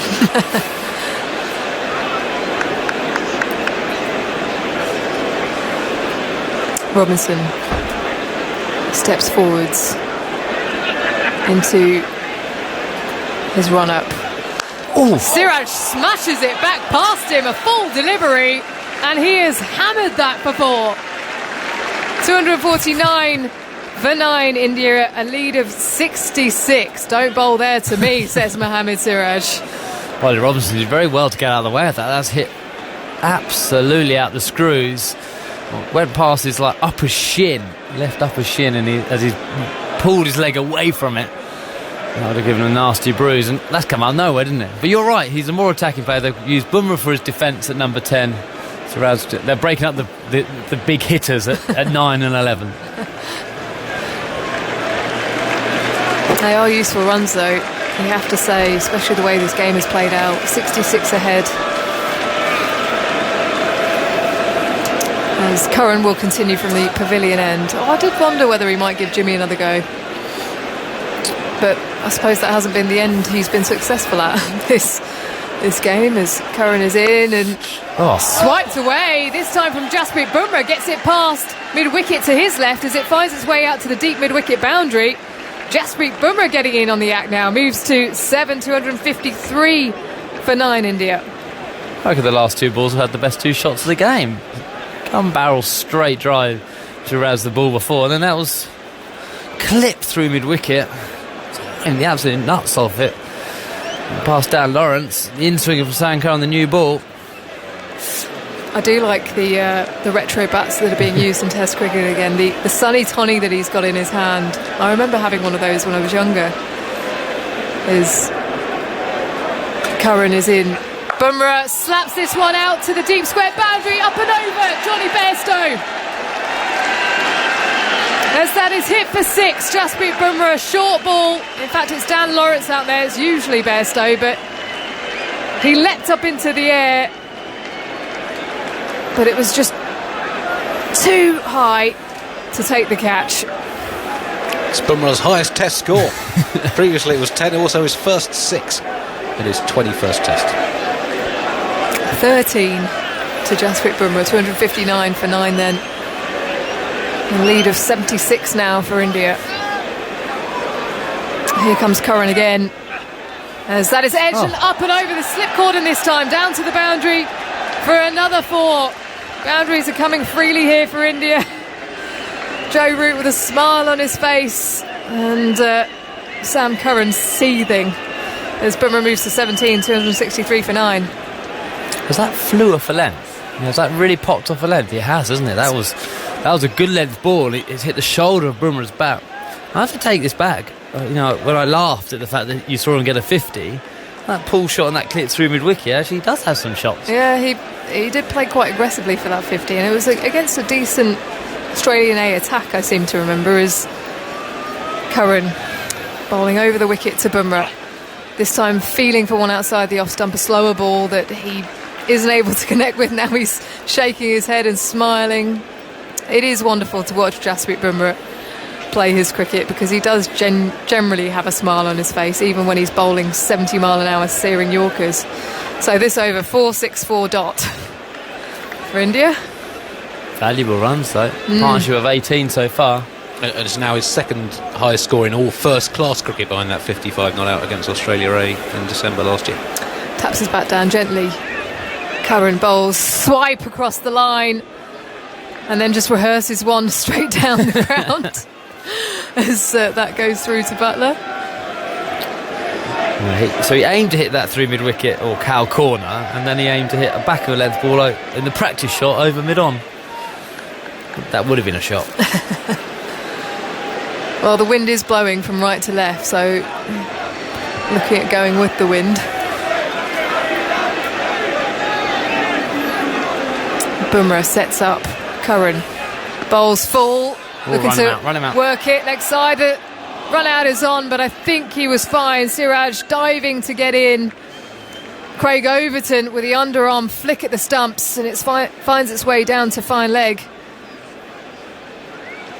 And that will be a leg bye at the end of the over. 264 for 9, a lead of 81. Bumrah 17, Siraj on 4. A few words from you, Alistair, as the sun is out here and it's glorious at Trent Bridge with Simon Mann coming in. It is glorious. The weather, we were so worried when we turned up this morning. It was chance of showers all day, and that's probably the best weather we've had for a couple of days here at Trent Bridge. And this partnership now is annoying for England and Joe Root. The 19 runs they've added on, and also the manner that they've done it with some hefty blows, is just frustrating as a captain. Yeah, it's getting into damaging territory, I think. 81 ahead. Bumrah on 17. Robinson bowls to him, and Bumrah plays a nice shot down the ground for runs here. 2, certainly. In fact, that's what they will be limited to. Really useful runs from Jasprit Bumrah. So the lead goes to 83, and India to 266 for 9. And there is enough there for the bowlers to work with, especially with a lead like that. It is. What was the lead that New Zealand had? I think it was around 70, wasn't it, in the Edgbaston Test match? Yeah, in that second Test match. Andy will dig that out. Here's Robinson bowling, and a hoik from Bumrah. Plenty of bottom hand straight to mid-on. Robinson here has got a chance of 5 for 4 for 77. He's bowling with the new ball. It's 266 for 9. So I remember saying now in between innings, there's a great chance here for England to. What do they need to put New Zealand under pressure? It's the same score again, isn't it? I think if England do get 250, 260, chasing 170, 180, if the clouds do come in, will be quite hard for India. That's a big if to get 250 or 260 on this wicket. Yeah. Robinson bowls short, tries to swing it away and misses. The appeal from Buttler. Nothing from the umpire. There are 2 men out on the leg side. Boundary, fine leg, and then a deep back with square leg. He's actually not right on the rope. He's a deepish mid-on. Best is sort of lurking there at mid-on. You feel the end could obviously come at any moment with 9 down, but the way Bumrah's playing, he's having a swing now. He's giving England a chance, but also garnering valuable runs. 19 not out. Robinson, 3 balls left in the over, goes in, bowls to Bumrah. Oh, and that one climbs, and Bumrah just about evades it and drops the gloves, and it goes through.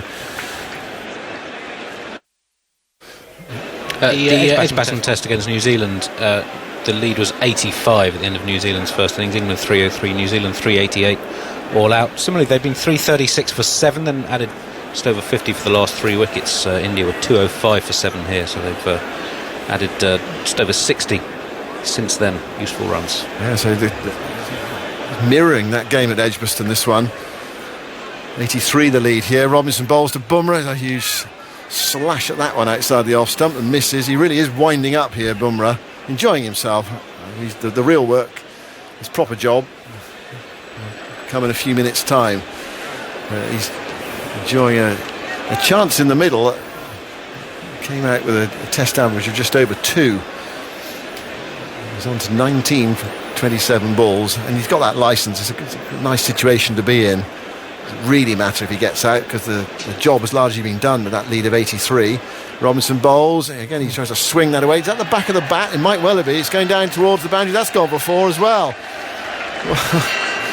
Well, they're coming any which way here. I think he went for the pull shot. It might well have been that came off the back of the bat after he played his initial shot. That was the feeling anyway. Might need the replay to sort that out. It was a strange one. No, it was off the glove. It was off the glove. But they all count for him, so he's up to 23, and a frustration for Robinson. Of course you want the fifer, and now it's the end of the over, so it looks like Anderson's going to bowl at that far end.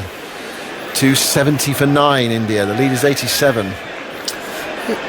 This new ball hasn't swung, has it, as much as the old ball was swinging.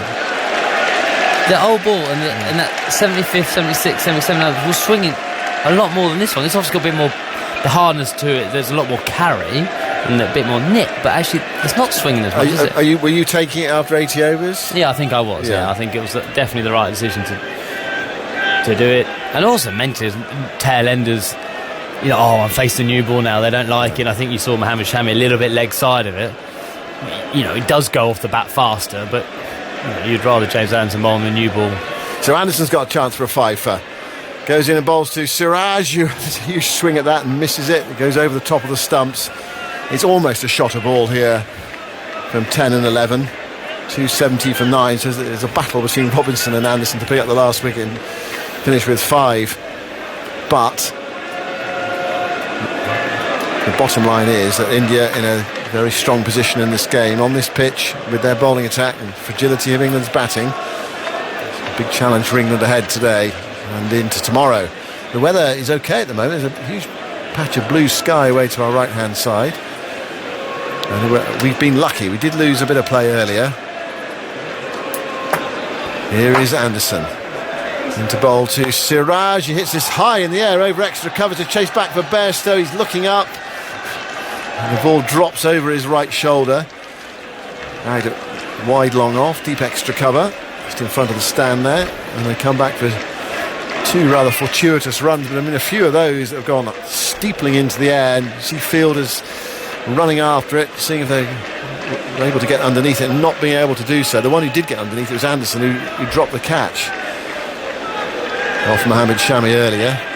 272 for 9, the lead is 89. Anderson goes in and bowls, and Siraj gives himself some room, tries to fillet that through the offside, misses, and it's through to Butler. It's sort of situation as a captain, fielding captain here. You're pulling your hair out. You've probably been in this situation once or twice in your time, Michael, haven't you? Well, yeah, my hair certainly has fallen out. Afternoon, everyone. It's amazing, isn't it? You've got real high quality in the bowling, but the amount of balls that have not been hitting the top of the off stump to the tail enders. Anderson bowls to Siraj, who miscues. It goes down towards deep third, one bounce towards Burns, who comes in off the boundary. And it's another streaky one, but he escapes. There's one more run to the total again. Root's got a smile on his face. That's a rueful smile. It's just not going our way, he's thinking. It's so often the case, isn't it, that a tail comes and plays like this and bowlers change lengths, change lines. The teams that generally do it the best just realise that you just keep hitting the top of off stump. Bumrah on strike on 23. Anderson looking for this fifer, goes in and bowls to Bumrah, and Bumrah hits this high in the air, way into the onside, and again he's evaded the field, short of deep mid-wicket. There's one more run to the total, 274 for 9. Anderson scratches his head as he walks back. He's in his 23rd over, he's taken 4 for 54. You just sense, though, that Sam, this last hour has been huge from an Indian perspective. They've played with a freedom, they've attacked, and England's fielding has let them down. Run out chances, drop catches. Siraj on 7, Anderson bowls to him, and it's another slash of that one outside the off stump and misses it, and it's through to Butler, and it's very frustrating for England's bowler. Anderson there, as he walks past the batter, he has a word. They almost touch, actually. Just a little shoulder, little rub, wasn't it? A bit of macho-ness.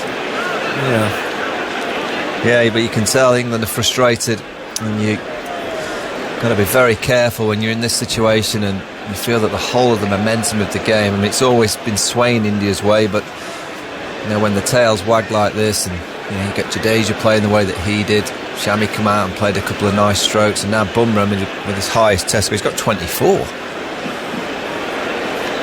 24 not out, Jasper, off 29. You know, now there's a bit of a confrontation. I just think with this Indian side, they always like to ruffle feathers. They just seem to like to get into that battle. Saw it in Australia in the winter. So you've got to be careful when you start just winding them up a little bit. Goes for a field, everyone's spread out. We've got 2 fielders back on the onside bound. You've got a short, fine third. Yeah, there are 4 men out, 2 on the offside, 2 on the on. Here is Robinson outside the off stump. And Bumrah reaches for it and misses it. I mean, it's either, at the moment, it's either sort of going off the edge, in the air, just short of a fielder or just over a fielder, or a big shot is being played and they're missing it, just going past the edge. Just hit the top of off stump. And if they play an incredible shot, you know, good luck to them. Again, that last ball's wide. Jimmy Anderson's last ball to Siraj was high, you know, it was a short delivery. 274 for 9. The lead is 91. Useful runs for the last wicket. Robinson goes in and bowls, and another big drive. And not only does that just beat the edge, it also is over the stumps by a fraction through to Butler. I mean, it lends, you know, sometime, but it's great, isn't it? But it's, yeah. Watching tail-enders, it's right up there with the best viewing in the game when you see a tail-ender that he's not disrespecting Jasper, but he can't bat, can he, really? So he's just having a go and he's getting away with it. And he's enjoying it. Yeah, he's 24 not out. Siraj on 7. 274 for 9. India are 91 runs ahead. Robinson bowls, and this is hit high in the air into the offside. This is going to evade 2 fielders as well. Anderson after it, and he gets there first. Keeps chipping it for 2. He does, yeah. He goes to 26, and the lead moving towards 100 now. 93, 276 for 9. Tempted to say, why don't England's openers just go out and play like this? Have a slog at the start and see if they can break free. First Test quarter century for Jasprit Bumrah. Never previously scored more than 10 in the Test innings. 26 off 32. Yeah. Well, they give him a nice bit of lift as well before he goes out to bowl. Yeah, I'm not convinced by these tactics, Sam. I just think it's been a little bit like spread out and hope. Robinson bowls. Bumrah clips this through mid-wicket for runs. Probably 2 more. Bairstow's after it, running around from deepish mid-on. 2 more runs to the total. 278 for 9. Yep, that leads at 95 now. Ravi Shastri on the balcony with Rishabh Pant. I'd love to know that conversation. Ravi Shastri with Rishabh Pant. What they talk about. I bet it's good fun. 2 characters. Do you think Pant's been a batting coach for the tail-enders? Well, it looks that way.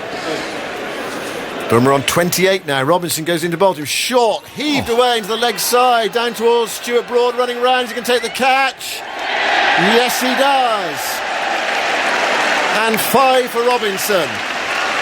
First Test 5 for. Good catch from Stuart Broad. England getting underneath one and clinging on. 2 good ones from Broad, in fact, since lunch. And India are finally all out for 278. But it's a punishing lead, you feel. 95 runs.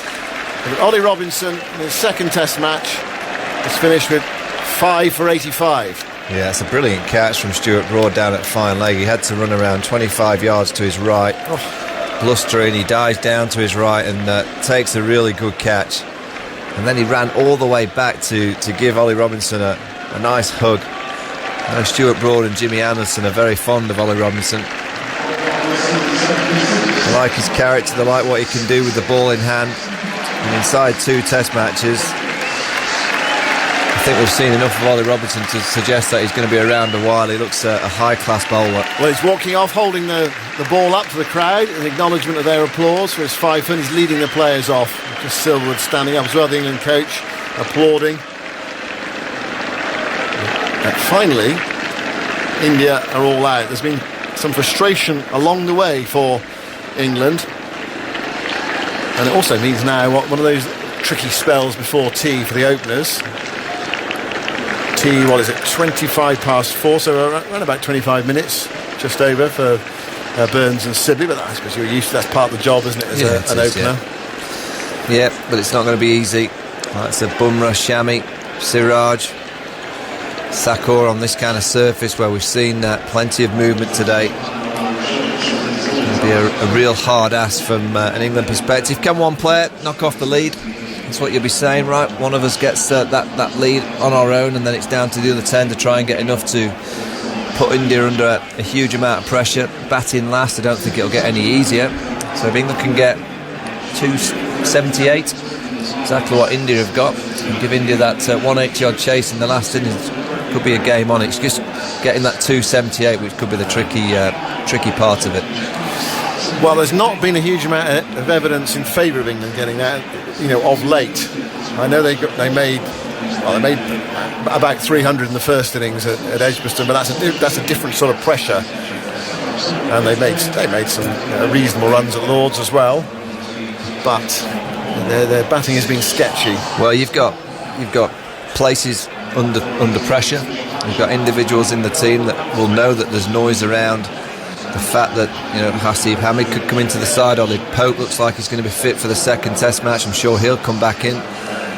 That's of Moeen Ali. I don't quite know where we're at with Moeen Ali in Test match cricket. With no Ben Stokes, I certainly would be looking at Moeen Ali as the next best all-rounder. So the pressure of the game, the pressure of your own performance, place in the side, this is a challenge from the England team. So what do we see from the last 3 wickets? And was it 70? Yeah, 27 for the 8th wicket and 13 for the 9th, 33 for the 10th, so 73 after the fall of the 7th wicket. Yeah, I mean, England, it felt as if England were back in the game when they got those 2 quick wickets tackled out for 205 for 7, but that tail we talked about, actually, it's taking the game away from England a bit. We said, India very fallible in 9, 10 and 11. Shami 13, Bumrah 28 and Siraj 7 not out. They've done their jobs. It's been excellent from them. Yeah, it's pretty much a common trend when we start talking about one aspect of the game of any team that the tail of India can't operate, it's rubbish. Well, they generally go and prove us all wrong. So that's the nature of it. I mean, what's good for them in that situation is they had the licence to play, whereas if you're under pressure, then that's when it becomes hard. It's about the psychology of the game, as England will be under pressure now. Anyway, Jonathan's going to come in and fill the interval with you, Michael, and then commentate on the start of the England innings. Yeah, the heavy roller is being used. England will hope that it flattens it out.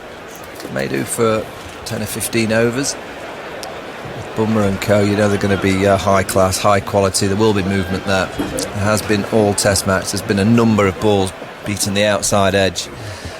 You always get a sense on a week where the ball's passing by the outside edge that there'll come a spell that it finds the outside edge and the slip cordon will be in the game. On this pitch, I do think there's a low score, very, very low score. I mean, England got a low score in the first innings, but I think there could be a very low score. And England have just got to make sure it's not them. A lot of pressure on, isn't there? My word. 95 behind. And when bowlers get a few runs, feel a bit chippy, Come out, a bit of a spring in our steps. Played nicely, didn't they? Very nicely. But Jasprit Bumrah's watching the highlights tonight. 6 off current. It looked a bit ragged. England's fielding hasn't been good. No, I just didn't think they got it tactically right either.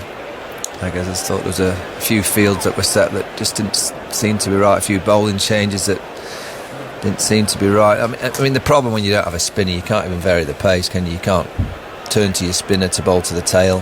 No. So that's a concern for the England Test match team. So now about the batting. And one thing that can't happen is 20 for 2, which has been quite a consistent trend over the last year or so in Test match cricket. The opening partnership, they have to set the platform. That's your role. You've got to be able to do so in these pressure situations. Your job as an opening pair is to go and nullify the first 10 or 12 overs. And even if you're 15 for 0, you've just got to make sure there's not early wickets.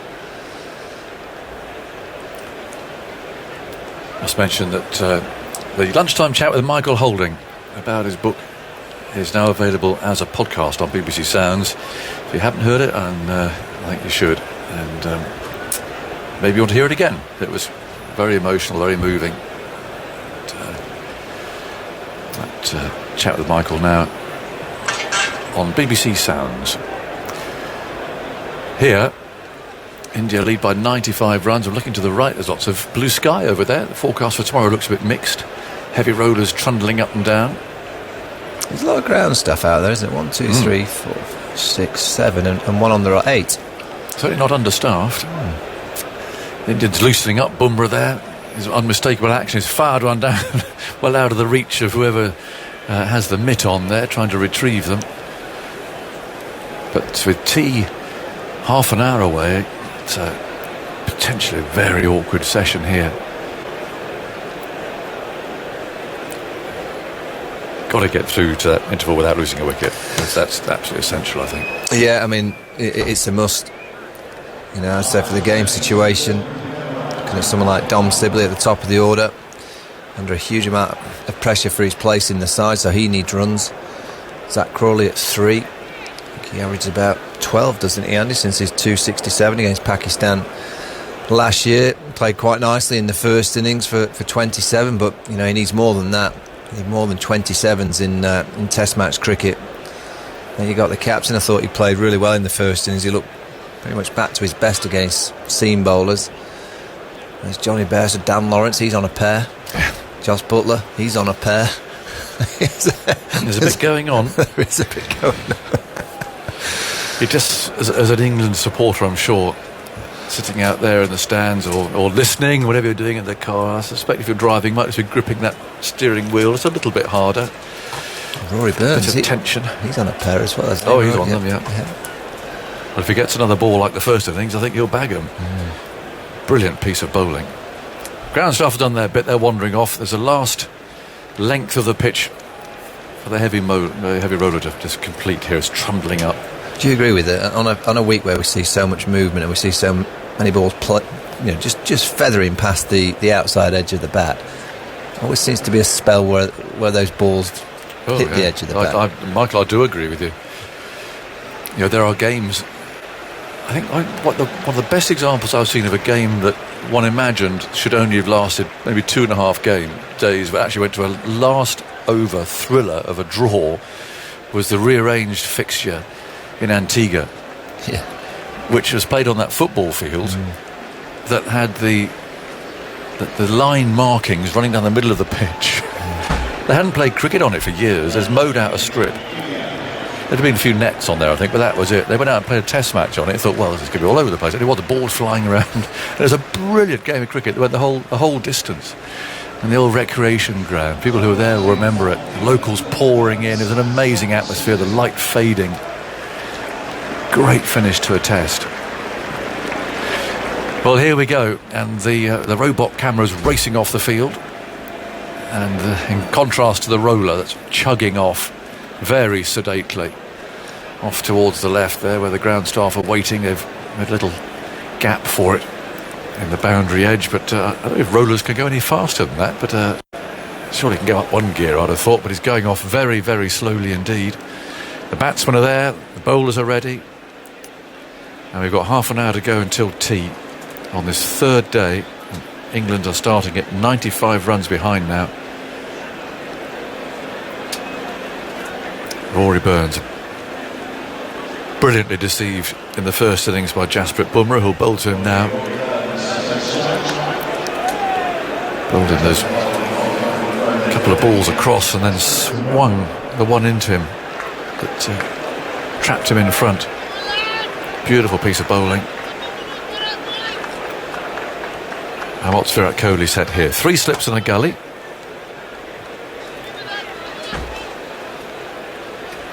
Point mid-off, mid-on. Man just in front of square.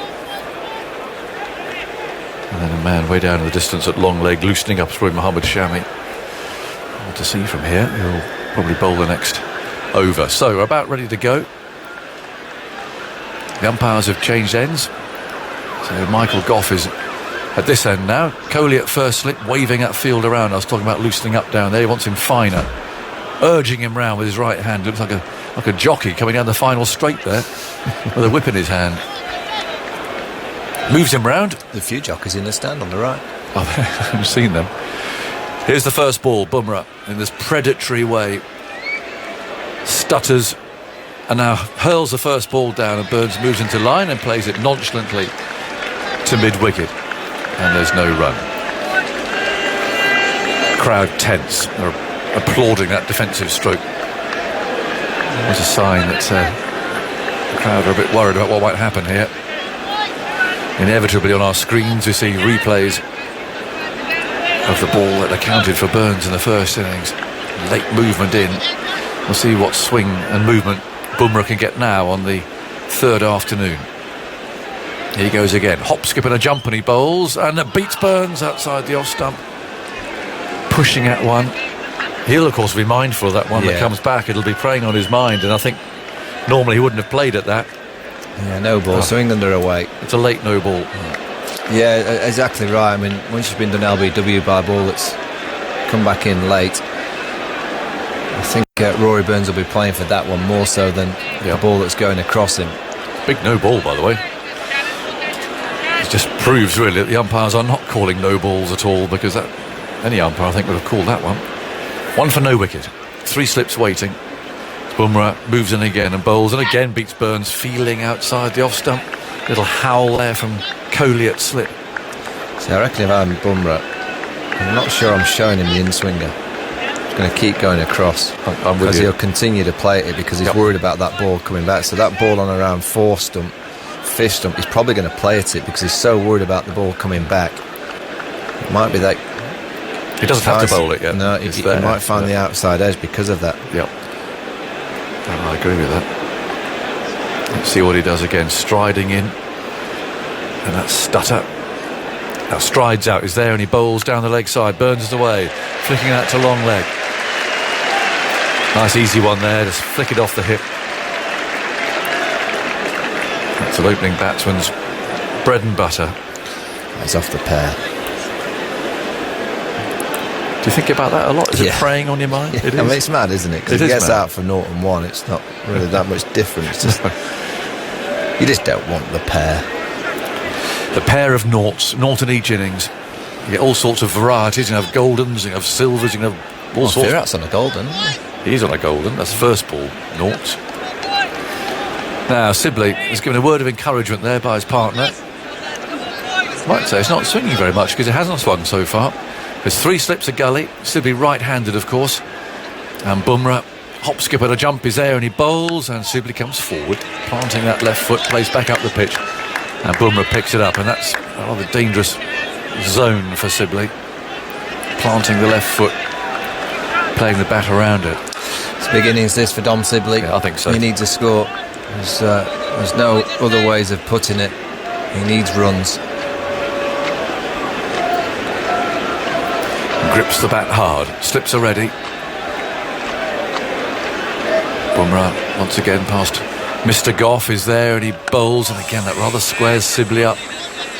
Somehow in a fidgety sort of a way he played that back up the pitch, but his initial movement was to play the ball into the leg side, which means across the line. But Bumrah's brilliant, isn't he? His first 2 or 3 balls to Roy, right on the money, and his first 2 balls again trying to target those pads of Dom Sibley, right on the money, the perfect length, perfect line, giving Dom Sibley absolutely nothing. No swing so far. 2 for no wicket. Here's the last ball of the first over.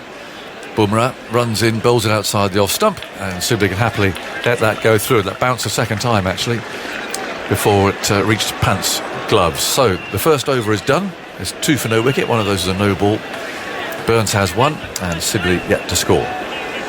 Yeah, the recent troubles of England's opener since the start of the Pakistan series last summer. Dom Sibley's played 12 tests, averaging 21.8 with 3 half-centuries and 21 innings, and Rory Burns has missed a few tests we've played. This is his 8th test since the start of that series. He's averaging 24. Had a couple of good innings against New Zealand, but both in a sort of fairly long-term slump. Sibley, sort of curiosity about his career so far, has been much more effective in second innings, averages just under 43 in second innings, only 23 in first innings. Change of ploy here from India. Then Mohammad Siraj is going to bowl with a new ball. I think I know why. I think that they know that for the first 10 or 12 overs it might not swing as much, and they'll save Shami for when the ball does start to swing. He's more of a hit the pitch type of bowler. So I bowled brilliant in that test match at the Gabba. runs in and whacks the pitch as hard as he can. Gets a bit of movement, but not through the air generally. It's more off the pitch. Just looks like he's going to charge in here. Yep, bearded. And a suit on top, certainly a lot of hair. He's got a crosswind. And he's going to bowl to Burns with 3 slips and a gully. Here he comes now. He comes bouncing up and bowls outside the off stump, but that again didn't carry on the full to Pant. Yeah, no, because I think the crosswind is important, because I think Shami will want to bowl from the same end of Jasprit Bumrah to try and get that outswinger going with the wind.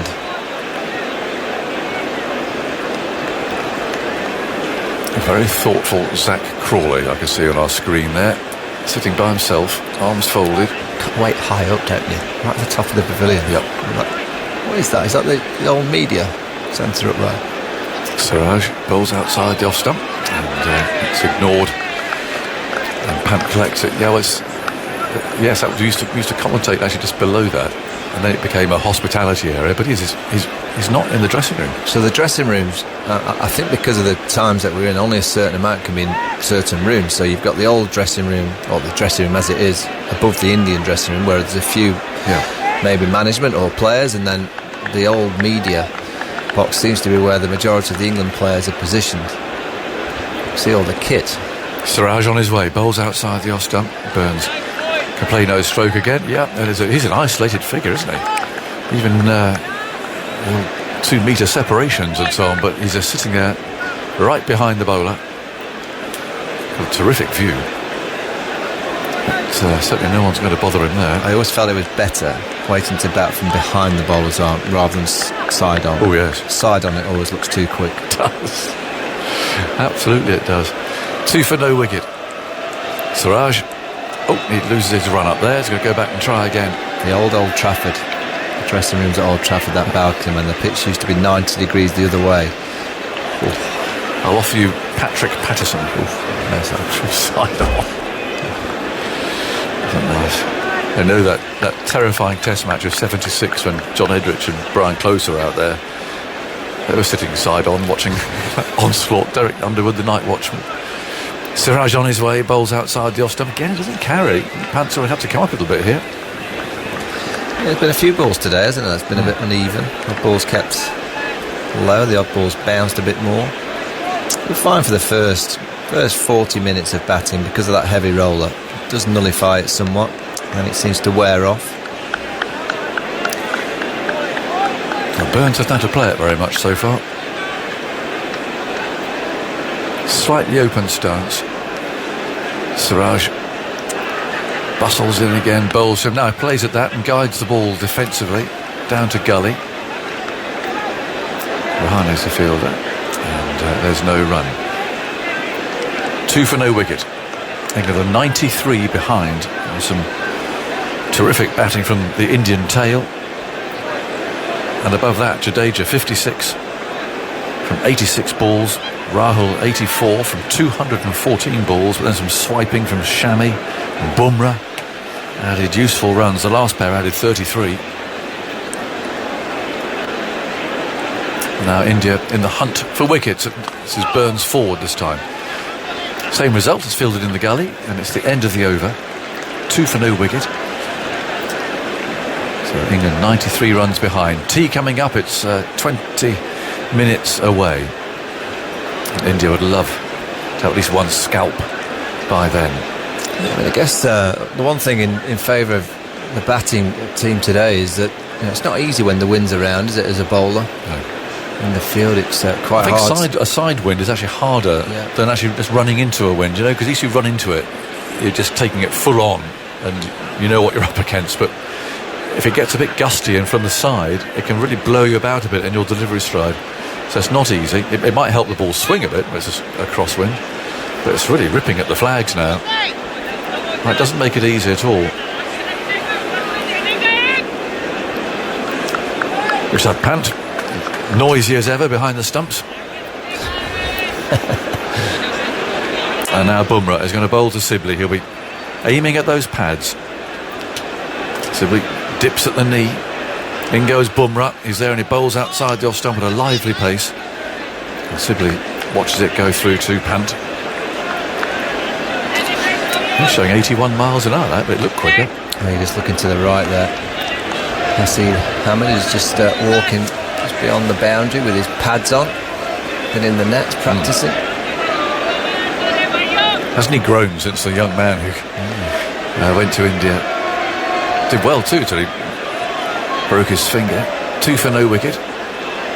Bumrah's on his way, bowls to Sibley into those pads, but he just flinches a bit as he plays that back up the pitch. He gets so squared up on that front foot, Dom Sibley. You just feel if there's any seam movement, there's any movement away from the outside edge, you could quite easily get trapped on that bad leg. Mark Wood's getting a good ovation. He's got his helmet on, pads on, he's had a bat as well. Yeah, I saw him last night. He was sprinting around the outfield, getting some miles into his legs. Well, they have to look after him now because he's the only pace that England have in the locker, really, isn't he? Wrap him up. Yeah. Bumrah's on his way, bowls. Oh, simply a wobbly bat. Well, I was going to say comes forward, but he doesn't really come forward at all. He just plays that from the crease, giving the impression that he's getting forward. Yeah, just skidded a bit lower. Well to defend that delivery. Yeah, Mark Wood is all the build up to the Ashes about England arriving down there with a load of pace. Oh, yeah. Had a locker full. He's the only one standing. No, he's hardly got a great fitness record. 2 for no wicket. Sun trying to come out. Bumrah once again, a big leap. Bowles and Sibley's on that front foot again. Playing out to wide mid off. Pujara's the fielder. I just wonder when you watch Dom Sibley defend like that, he's purely just about surviving. I'd like to see him just showing intent that, all right, I'm defending, I'm looking to get a single. Can I nick a single? Just get down the non-striker's end. It's hard batting when you know that you're pretty much down that end for the whole over. Just get off strike. Be a bit busier. Plenty of gaps. 2 for no wicket. Got Pujara at mid-off, you can take him on. Bumrah again, moves in bowls, Sibley forward, plays this time out to Shami, who's fielding at mid-on. And you just get a sense that it's a matter of time before one does something. If he only gets in that position and it keeps low, the bat coming through as it does, he's very vulnerable. Not yet off the mark. 8 balls gone. England 2 for no wicket. Tea now 15 minutes away. Here's the last ball of the over with 3 slips waiting as Bumrah again strides in and scurries up. He's there and he bowls very wide and Sibley can allow that to go through. So a maiden for Bumrah. England 2 for no wicket. There are 15 minutes to go until the tea break. Michael, some thoughts from you? And then Dan Norcross is coming in here. Yeah, nervous times. It's a no ball. I guess so. You better get yourself back in your chair, link up, and describe this last delivery. Yes, well spotted. I'm veering more towards the klaxon, actually, if I'm honest, Andy. He needs something. What, you want a hooter? It should be something, don't you think? It just creeps up on you and the umpire just signals it. And there's no warning. So, the last ball. In goes Bumrah once more. Bowls and that beats Sibley. Playing well inside the line. And it's the end of the over. So 3 for no wicket then with the inclusion of that no ball. And Dan Norcross after Michael Vaughan. Yeah, 3 for naught. And on trail by 9-2. It seems a long way away. 92 runs. The sun is beating down. It's the brightest it's been across the 3 days. Looks absolutely fine to our right, which is where the rain's been coming. Talking of brightness, what's Dan wearing today? A nice bright blue, very similar to the sky. Do you know, on the spreadsheet that my wife makes for me before I come out, do you know about this spreadsheet? Yeah. This is described as sophisticated blue linen, which I have to distinguish from presumably the unsophisticated blue linen, which is also in the back. Because the thing is, she writes down what it is I'm supposed to wear every day, but then I have to interpret what that means. Which isn't easy. No, it's not. You're guessing, aren't you? Yeah, I mean, half the work is done. Siraj starts a new over into the left-handed. Burns, who drives away from his body, doesn't time it, goes square of the wicket into the offside. There's no run. England 3 without loss. 2 of those runs have come in the form of extras. And we are into the 4th over. That deficit, Michael, of 95 Is that the sort of one that gives England fans and supporters hope, but realistically is too much, or are they entitled to feel this hope? No, I think 95. I mean, it's not a huge amount of runs, but on a pitch like this, on a week that we've seen, Siraj in short, up on his toes, goes Burns, plays into the onside. There's no run. where there's been clusters of wickets fallen on both sides, England just can't allow that to happen. One poor hour, one poor session now from the England team. They've lost the Test match. They've got to win every single session. Can't afford any kind of blips.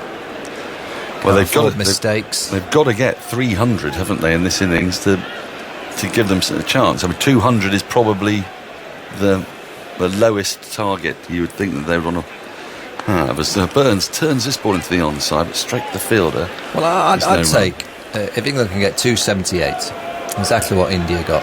Okay. And say to India, right, you've got to get what we got in the first innings, in the last innings of the match. It's the 278 that's going to be hard for them to get. Just on the recent memory and the form and the pressure a lot of these players are under against a high-class attack. And what India have different to England, they've got a left-arm spinner that they can turn to. So if there's any kind of spin there, lots of right-handers that Jadeja can fire into those pads. Here comes Siraj, and driving is Burns, but can't beat mid-off. He's more of a sort of extra cover, but moves nimbly to his left, and there's no run. Yeah, a couple of half volleys actually from Siraj in this over, and Rory Burns has just not found his timing yet. It's been quite hard for batters when they first go out, in the wind.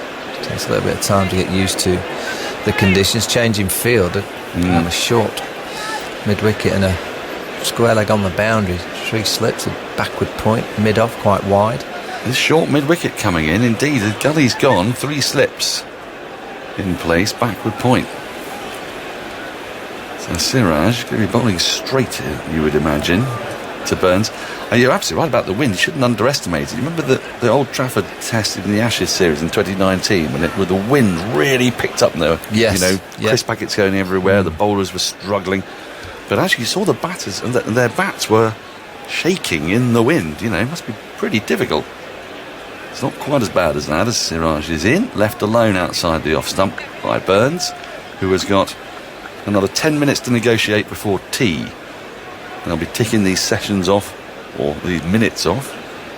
They've then got a long session from 4:45 to what will be 7:30, won't it? Because they can make up the overs, and they can make up time from yesterday, and they can make up time from today. So if the weather holds, you'd think the light probably will at this time of year. 7:30 is how long you've got us for today. Siraj bustles in. It's just all defended by Burns off an inside edge, and it bounces, or bottom edge really, and it bounces over the top of the stumps and rolls back towards punt. End of the over. England 3 without loss. That deficit still 92. Burns has 1 from 16 balls. Sibley none from 10. I don't think this is a time, though, to be concerned with yourself around England's slow scoring. All they're thinking of here is getting through to tea. Yeah, sometimes playing it late can be a downfall. And Rory Burns played it so late there. Actually, didn't it? Yeah. Came straight off the blade of the bat, went down into the ground. Unfortunately for Rory, the ball bounced over the stumps. I think I've seen him out a bit like that before, actually, because he does, as you say, he plays it so late, which is often a virtue. Square leg back for Dom Sibley. Not a natural puller of the ball. I'm surprised by that. Bumrah starts a new over. He's got a short mid-wicket into Sibley, and he bowls a fullish straight ball, which Sibley pushes into the offside. Yeah, I'm surprised. There's no run. As you say, Dom Sibley, he's not the type of player that wants to be taken on the pull show. Probably better off having him catching around 15 yards away from the bat, because he just tend to flick the ball in the air sometimes on that leg side, as he did in the first innings. Isn't that how Pakistan ended him last year? Yeah. Their left arm seamers came in with a leg gully, because he does exactly that, doesn't he? He looks to score so many runs off the hip.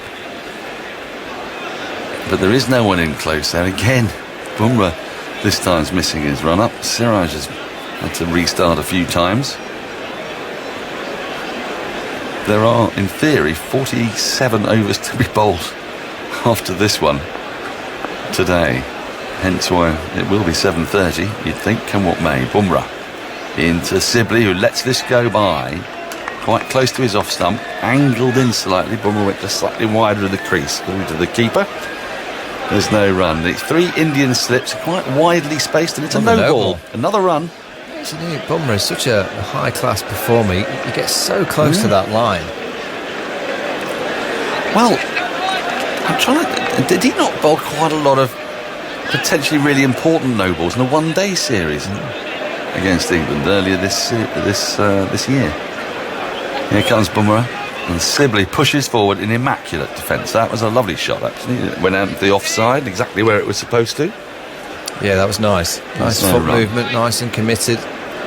Still naught though, off 13 deliveries. Bumrah's just struggling here. The wind's probably affecting his run-up. It's picked up, hasn't it? You see the Indian flag. Has he got a longer run-up in this innings? Well, has it? Oh, he's starting further away, perhaps, but I don't know where the run starts, because he's now walked 7, 8, 9, 10, 11, 12, 13, 14, 15, 16, 17, 18, 19, 21. Now he starts to run. Bouncer goes through to punt, who takes it around about throat height. It's a wide, because it was so high. They're going to do this in extras. It's feeling that way, isn't it? 5 without loss. 80% of the runs have come in extras. And the deficit down to 90. Probably a bit desperate. You are sounding a trifle desperate there, yes. Yeah, I'm not even sure Hurst and Rhodes would have said that. Bumrah skipping in to Sibley. Sibley lets this one go by again, close to the off stump. But again, Bumrah every now and then just a little bit wider of the crease. We've not seen the swing yet that he had at the start of England's first innings. No, there'll come a spell, won't there, where the ball starts to swing. Generally always does in English conditions. A few clouds roll in. It might be later on today, it might be tomorrow. Well, there's high cloud away to our right. I haven't double-checked. The forecast has changed so many times today. As Bumrah is in. And Sibley defends into the ground and then into his groin, and then the ball bounces down back into the ground. And there's no run. Look at someone like Dom Sibley. Generally, school thought he's just to defend and to try and occupy the crease. I wonder how easy it is to be his partner. Because you don't generally get a great deal of strike. You're sort of sitting on your back. Basically about an over each, don't you? Yeah. I mean, I suppose you get to line up one bowler, which is one way of looking at it. Yeah. But you're not exactly anticipating needing to be ready for the quick single. And as Sibley defends this next full delivery back up the crease, there's no run. There's a case in point. Burns had gone about 1 yard. Might get a single to deep square leg, fine leg. There's not a great deal on offer apart from that for a single. There's no drop and run, is there, with Sibley? That's the thing. There's a couple of big gaps. You can imagine at the beginning of an innings with 3 slips in on the offside, there's a point and an extra cover, but there's never a hint of the little push and go. Bumrah in, and that's worked away for a single, the first run of Dominic Sibley's innings. Listen to the applause for that. Heaven knows what'll happen if he hits a 4. 6 without loss. 5 overs have been bowled. Burns has 1, Sibley has 1, and now he will face Siraj. That was a cornucopia of runs in that over. We had a wide, a no ball and a single. Andy. Since the start of the 2015 Test summer in England, there have been 8 occasions on which a team has been 90 or more runs behind after the first innings of a Test and gone on to win.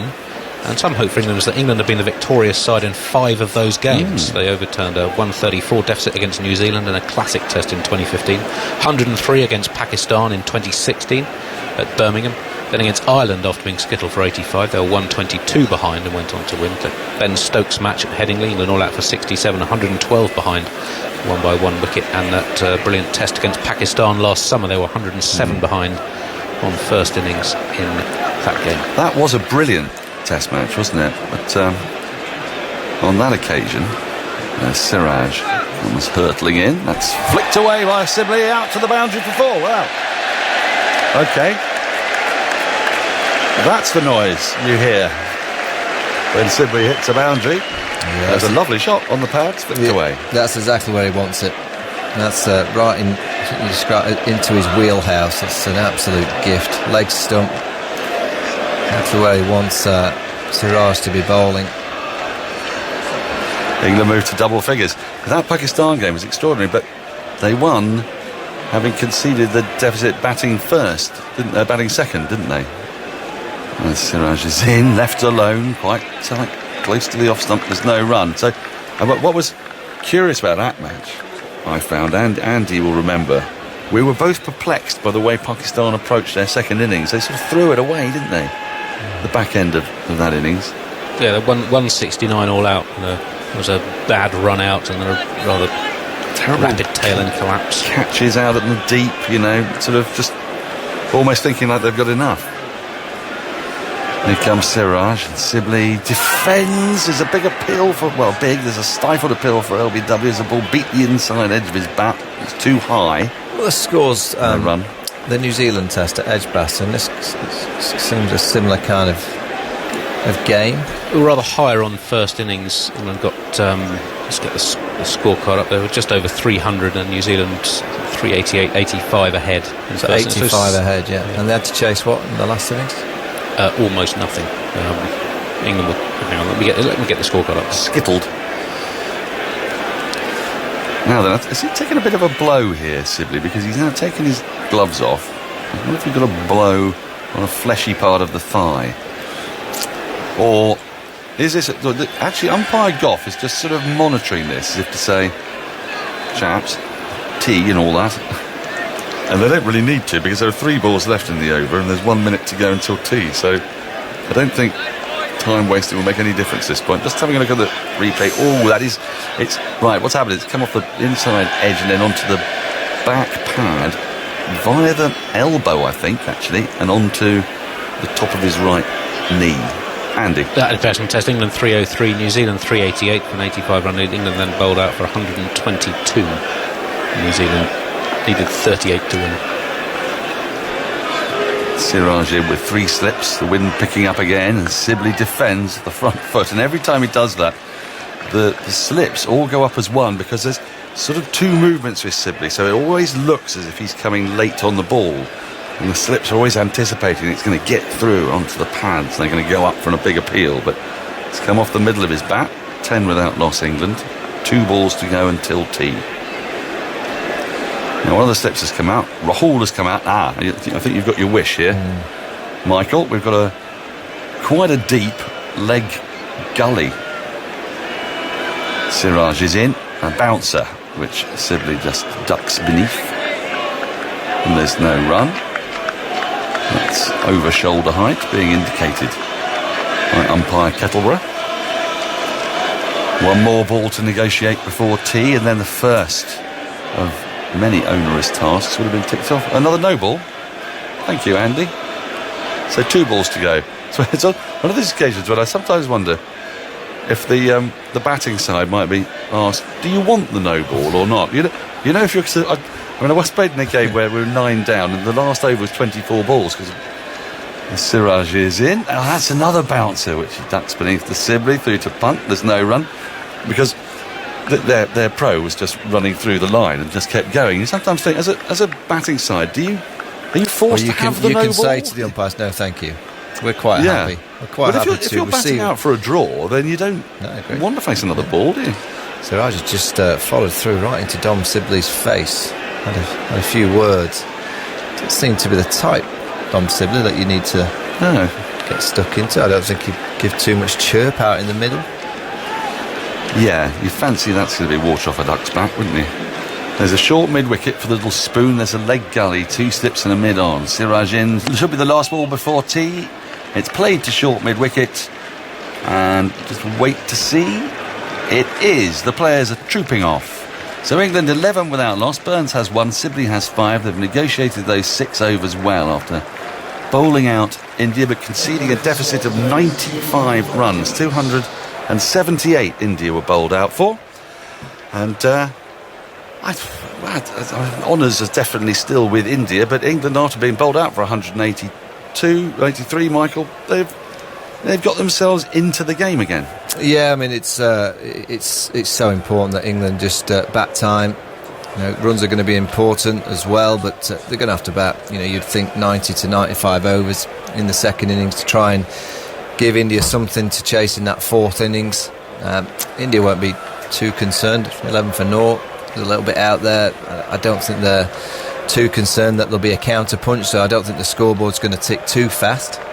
So that deficit won't be suddenly down to 40 or 50 quickly, and they'll be saying to themselves, bowl with discipline, patience. I'm sure eventually the ball will start to move a little bit more so than we've seen, and they'll hope to take the chances. But there's pressure on the England batting lineup, which it's an obvious one. They've just got to try and see out the day without too much damage, and see how many runs they're ahead or how many still they've got to get tomorrow to make sure India have got something quite tricky to chase.